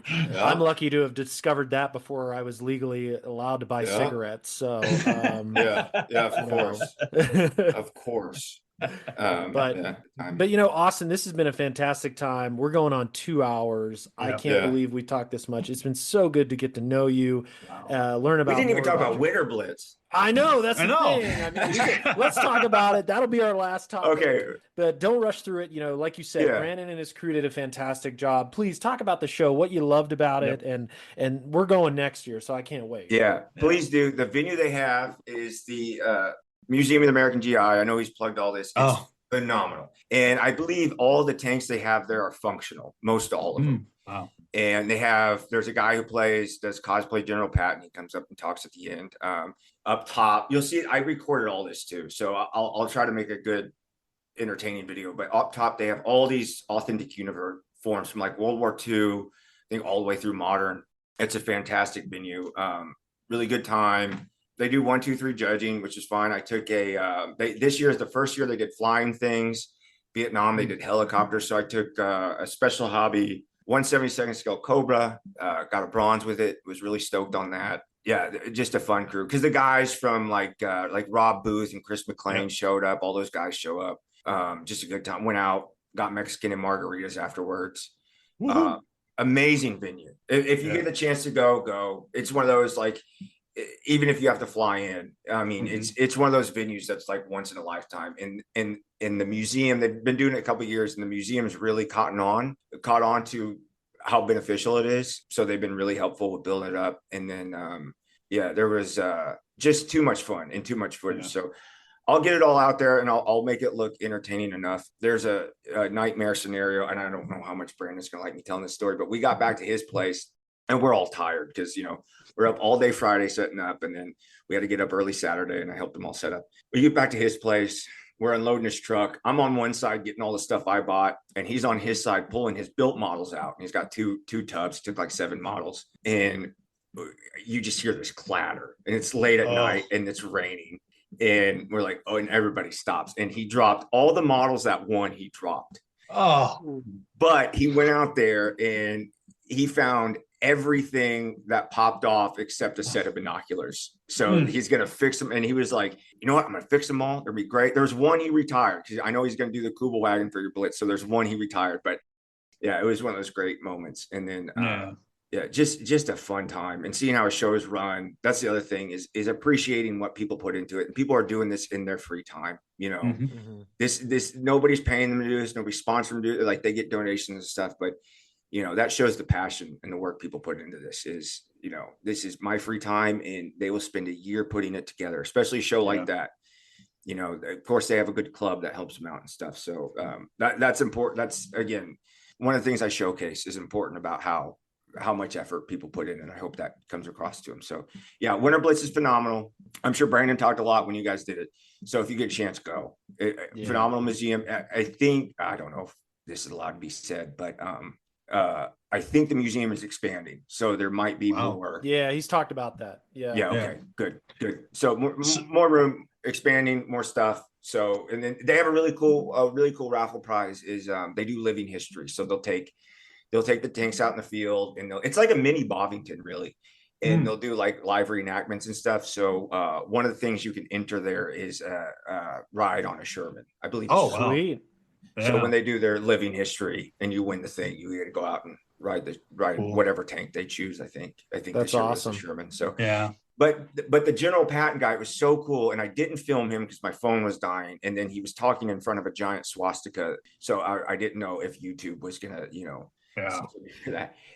By the way, it wasn't just swastika; it was captured. It's a real pennant captured by the Third Army Division. Yeah. Right. So it's got all of their campaigns stitched on it. It's very cool. Anyway, but he said they do such a good job of maintaining that equipment that if you took a soldier from 1944 and dropped them in that Sherman, he would know exactly what to do. Wow. So it's awesome. Their stuff is pristine. They got a Cobra hanging from the ceiling. They got a big PBR patrol boat. You'll see it all. Ooh. Yeah, if you get a chance, go, man. So, and I'm Did glad. you? Awesome. Yeah. Did you get to see Douglas Cohen was there this year too with his Yeah, he diorama? did. His big cleaned up. diorama. Yeah. Yeah, he always does. Yeah. He did the Jim Brown or Yeah. that diorama I saw at MMSI. That is probably the most beautiful piece of work I've ever seen for figures and stuff. But you've got world-class modelers going there too. So that's some great, that it looks like a great show. Yeah, and that's the thing is I'll reach out, and when I first and I'm grateful for like when I announced amps, because that was the first show I was doing that I wasn't really affiliated, because I did our show and I did Duneland, so it was pretty easy, and I knew I mostly did the people from the clubs. Right. So when I said, okay, I'm doing amps, and I reached out to Posse, and I kind of felt bad about plugging my own stuff, people were really receptive, and I try to set up interviews with people, and hopefully the more we build, the more I get my name out there, people know who I am and be like, oh, hey, like, and please, if you know who I am, please come get me. Like, there's no set schedule. There's no set cast. Like, if you want to do it. So knowing these guys, knowing like Jeff introduced me to Scott Primo, which was phenomenal, figure painter. Right. And then, and Brandon introduced me to somebody who introduced me to Doug, Yeah. So like knowing these guys and just happens, making those connections is phenomenal. So getting to film them. And then there's a funny, I'm going to leave it in. I hope it works out, but Doug and I, do you know, John, do you guys know Eric Choi? Oh yeah. I don't know him well, I'll be honest. Yeah. So he's but I really, saw him at Model Fiesta. Yeah. Yeah. He's a little Chinese guy, and he's very matter of fact. And so me and Doug are interviewing, and they're still finishing up judging, and I'm going to leave it in. So I'm trying to sign out with Doug, and he comes up and he just goes, go somewhere else. And Doug goes, and he caught me off guard. I'm like, oh, and Doug goes, we're doing an interview. And so we talked about it, and we're like, and then later on, Doug's like, leave it in. And I said, yeah, that'd be funny. And me and Brandon talked about it. But somewhere else. He was somewhere else. Yeah, he was so focused on judging. He's like, and I don't know if he knew Doug or not, but he just catches off guard. So I'm gonna leave it in. You'll see it. It's very funny how it works out. But so anyway, that's all I got on that. Winter Blitz is awesome. Go to Winter Blitz. All right. You heard it from Austin. Go to Winter Blitz. We'll be there next year. Yep. Austin, thanks for stopping by and talking to us today. We've gone over 2 hours. It's been a lot of fun. Yeah. Can't wait to get this out there and hear more people talk about, what the hobby's done for them. Please, listeners, share your feedback. If something hit something during this conversation, please respond. We'd love to hear from it. And Austin, as always, great to hear from you. Thanks, John. Thanks, Grant. You're Sweet. welcome. And then the channel is Sprues with Spoons. So Awesome. I'll post it to all the podcast stuff, so you'll see it. Awesome. And we'll make sure we'll pump it when you get to the Winter Blitz recap on there. Yeah, for sure. Thank you. Thank you, guys. All right, signing off here.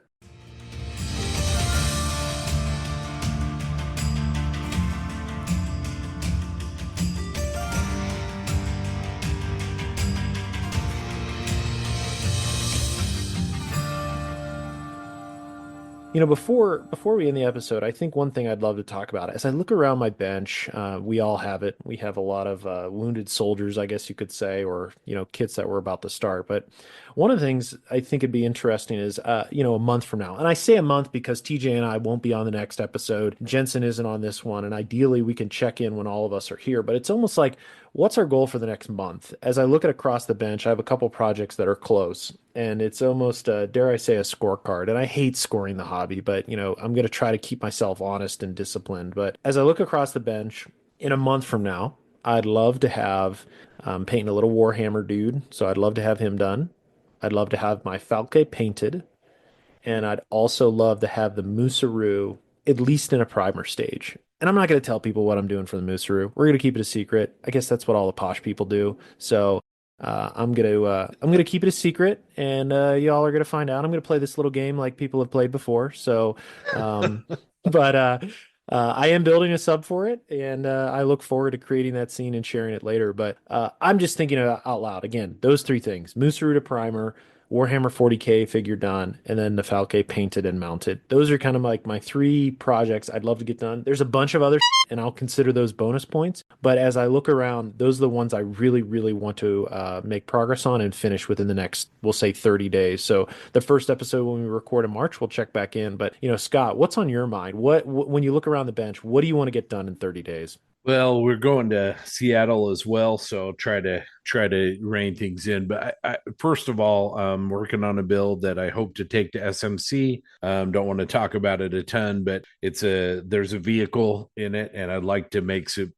significant progress on that and get that done. That's number one. Number two, the Kubel. Although a month might be a little bit more than a month because I'm going to try and maybe hit that for my 48 and 48 build as well. So might be a little bit over that, but the main Kubel is definitely there. And then need to get back to Joan and Barry Biediger's house and do some more figure painting. I got started on an American tanker figure and really want to make some progress on that. It's kind of stalled out a little bit and got invited back last night, so that was really cool. So yeah, those are the three things I think in a month where I'd like to have seen some progress for sure. Nice. You went with three. You don't need to. You could have just picked one, but Yeah. I like this side of Yeah. Scott. He's going from conservative to just, trench coat open. So there we go. I like it. Going over to Grant, I'm assuming there's a figure in the mix in the next 30 days. Actually, no. I'm like we were talking about this last night. I'm kind of figured out right now. I've been doing a lot of figures over the last couple of years. Solid pun there. I like Yeah, that. you like that? I really miss putting plastic together. So I've been working on a PKA, Machine Krieger, HO. I've got all I got to do is finish the arms on it, the start paint. So that's definitely on the list to be done. I'm really looking forward to that. The Kuba wagon, of course, was another one. I'm also working on an SMC that I've been working on and off for about 8 months right now. So, okay. And so I really want to get that done. I'm not really, I'm scratch building or kit bashing the Imperial droid from Empire Strikes Back, the ship that dropped it on Hoth. So it's a very different thing. It's basically a whole bunch of rad 8s with a whole bunch of stuff like that and a whole bunch of scratch building. So that's what I'm working for SMC. So that's what my goal is, to get some more work done on that, and then the PKA. Awesome. I can't wait to see him, Yeah. especially the PKA. Machine and Krieger. I feel like it's been quiet a lot lately, but it's being revitalized, especially by TJ, I think, too. Yep. And finishing off with TJ, I know you've been working on a few things. The Kubel, dare I say, an airplane, gross. But what are we thinking in the next 30 days? Yeah, in the next month. Yeah, I'd like to get my FM2 Wildcat at least painted. I think I can do it. The cockpit, or I'm sorry, the fuselage is sealed up. I've checked the seams. I think I got maybe a little bit more work to do. Then I got to scribe a few back, and then that'll be ready to, for that part. I got to do the wings. I have to build the wings. That's going to take a little bit of work because I got the gun bays from Edward. So I'd like to get at least that done and ready. I'd like to get the Kuba wagon. That's almost built. I mean, that thing builds like I could probably finish building it tonight and probably prime it tonight too. I'd like to get that done. Might build like a little tiny like base for it and put a dude on it. just kind of standing next to it. But those are my two big ones. And I finish my desk on the other side. I'm going to count that as a modeling project because it's modeling related at least. But yeah, those are my kind of short term goals and what I'd like to do. I got to paint my little tactical cat too. So I got to somehow you know Nice. get him in Nice. there. I gotta print a base for him. Yeah, that's kind of my short term goals. I gotta get this done before we go to amps. Yeah, I got to work on mine too. That's great. I'm going to call out Jensen. He'll probably want to talk about his Wildcat. Gross. But I know he's working on that. And he doesn't do anything else. So let's be honest, it's probably the only thing he's going to attempt in the next 30 days. But no, we wish him well. We hope he gets better. And we hope to check in with everybody in 30 days. And we'll hold ourselves, I'll use the A word, accountable. And we'll see what transpires over the next 30 days. But coming towards the end of the episode here, we talked a lot. We've gone everything from football teams to shows to what's on the bench, and we're just doing it live. And I appreciate the listeners coming along for the journey. Let us know your feedback on this. Trying to get a lot less structure in the episodes. And I just want to kick it over to Scott to mention one more thing before we sign off. Yeah, just a reminder that we will once again be participating in the North American version of the 48 and 48 Models for Heroes event, and that is the weekend of March 14th, 15th, and 16th. It's a great event for a great organization, something we believe in. We always have a lot of fun. We're going to have a lot of amazing auctions like the last couple years. Tamiya USA has already stepped up and has a bunch of stuff headed our way. We, all of our partners will end up helping us out with that. So put that on your calendars. It's a good reason to tell your significant other and your families, hey, this weekend I'm going to be modeling, and take that weekend and model for fun and model for hanging out with your friends, and also model for a great cause. So again, that's March 14th, 15th, and 16th. It's the Model Officers Mess 48 and 48 global group build, and please plan on supporting that. Definitely, that is a great cause. Looking forward to it. Always a fun time.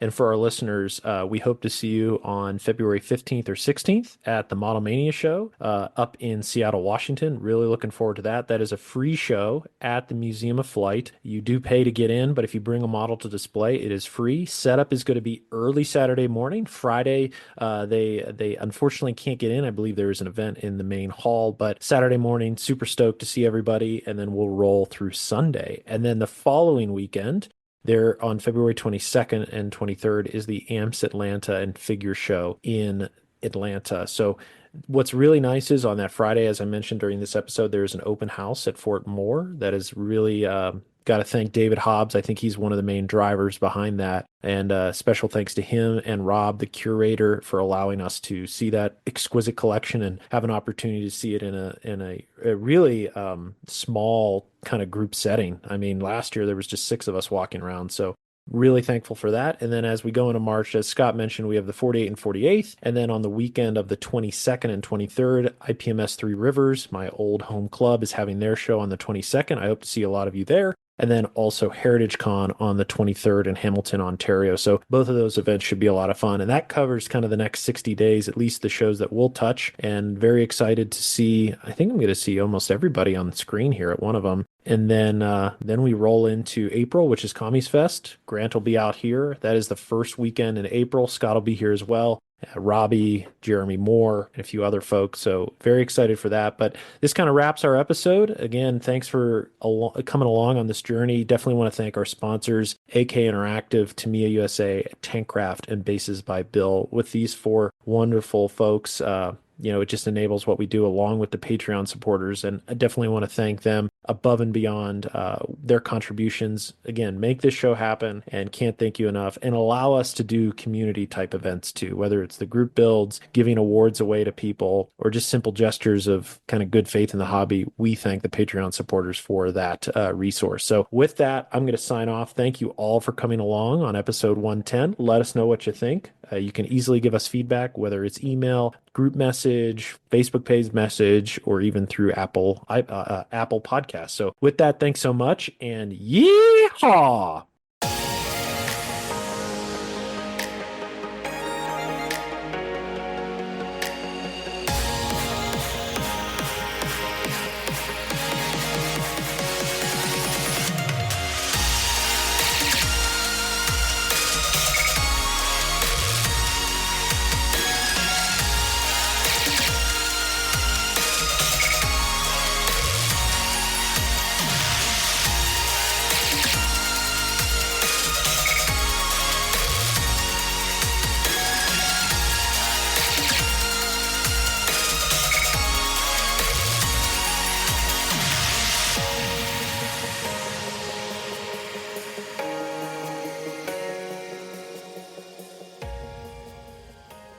One of the ways that you can help to support the Plastic Posse is to become a Plastic Posse Outrider. It's a really good way for each of you out there if you want to help become a part of this podcast and this community. And we really appreciate the help and support. It's easy to do. You can even do it when you're wearing lounge trousers. Go to our Patreon page at patreon.com/Plastic Posse Podcast, and you can set up a recurring donation there. These contributions help offset the cost of bringing you the posse. There's 3 tiers of support. They start at just $1 a month, and they have great benefits, including early access to podcasts, premium access to the host, the chance to appear on a podcast, and exclusive Triple P content and social events at model shows. All Patreon funds go back to the podcast. We don't profit from the show. All of it goes into our costs, into making coins and swag, supporting model contests, model awards, and modelers out in the community. So everything's going to go back into the podcast. Let's take a moment to recognize our amazing deputy marshals. These contributors help the posse do what we do, and we sincerely thank them for their support. They are, in no particular order, Richard Lane, Robbie Knopfs, Wesley Becker, Eric DeGleish, David Wassel, Matt Tutman, Glenn Fellon, Patrick Deff, Zach Pease, Robert Halleck, Brett Marcan, Greg Williams, Nick Wolf, Brian Clark, Sean Earl, Black Hat Scale Models, Ben Hardaway, Craig Jarbo, Adam Jackson, Red Beach One Studios, James Rondo, Mike Norris, Stephen Rodwell, Rick Cooper, Eric Ravina, John Hale, Eric Kane, Logan Hansen, Paul Burdett, Tim Gidcombe, Dan Newman, Robert Blocker, Tyler Moore, Derek Post, Craig Flynn, Kenneth Childress, Drew Gardner, Scott Hall, Frank Perone, The Voice of Bob, Jeremy Diamond, Ryan Smith, Terry Wilkinson, Chris Lovewell, Andrew Callis, Ethan Idemill, Steve Baker, Joe Porche, Patrick Brown, Jay Kidd, Brandon Gentry, Lee Fogel, Robert Klein, Mark Ewing, Toadman, Model Doc, Doug Reed, Greg James, Les Procala, John Everett, Uncle Buck, Mark Bradley, Eric Brubaker, Jeremy Moore, DB Scale Model Studio, Jeremy Elliott, Mike Talley, Previous Seat, Mediocre Middle-Aged Modeler, Dan Offel, and JC Osborne.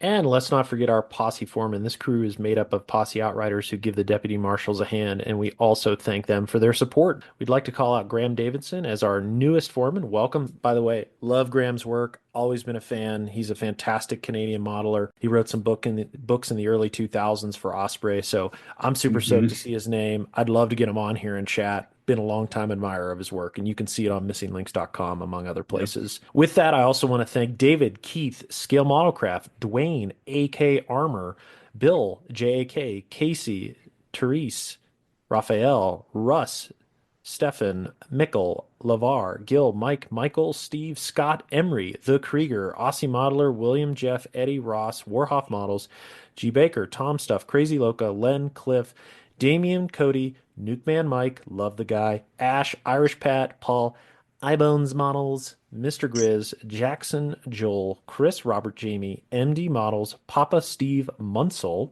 JV, Eric, Matthew, and David. Thank you, gentlemen. What is the deal with Eyebones Models? I don't know. He's a certain kind of special. And of course, our $1 and free posse outriders like Sam and Henry. Thanks, guys. Lastly, we would also like to consider posting a review of the Triple P on your favorite podcast platform. Each post review helps others modelers find the Plastic Posse.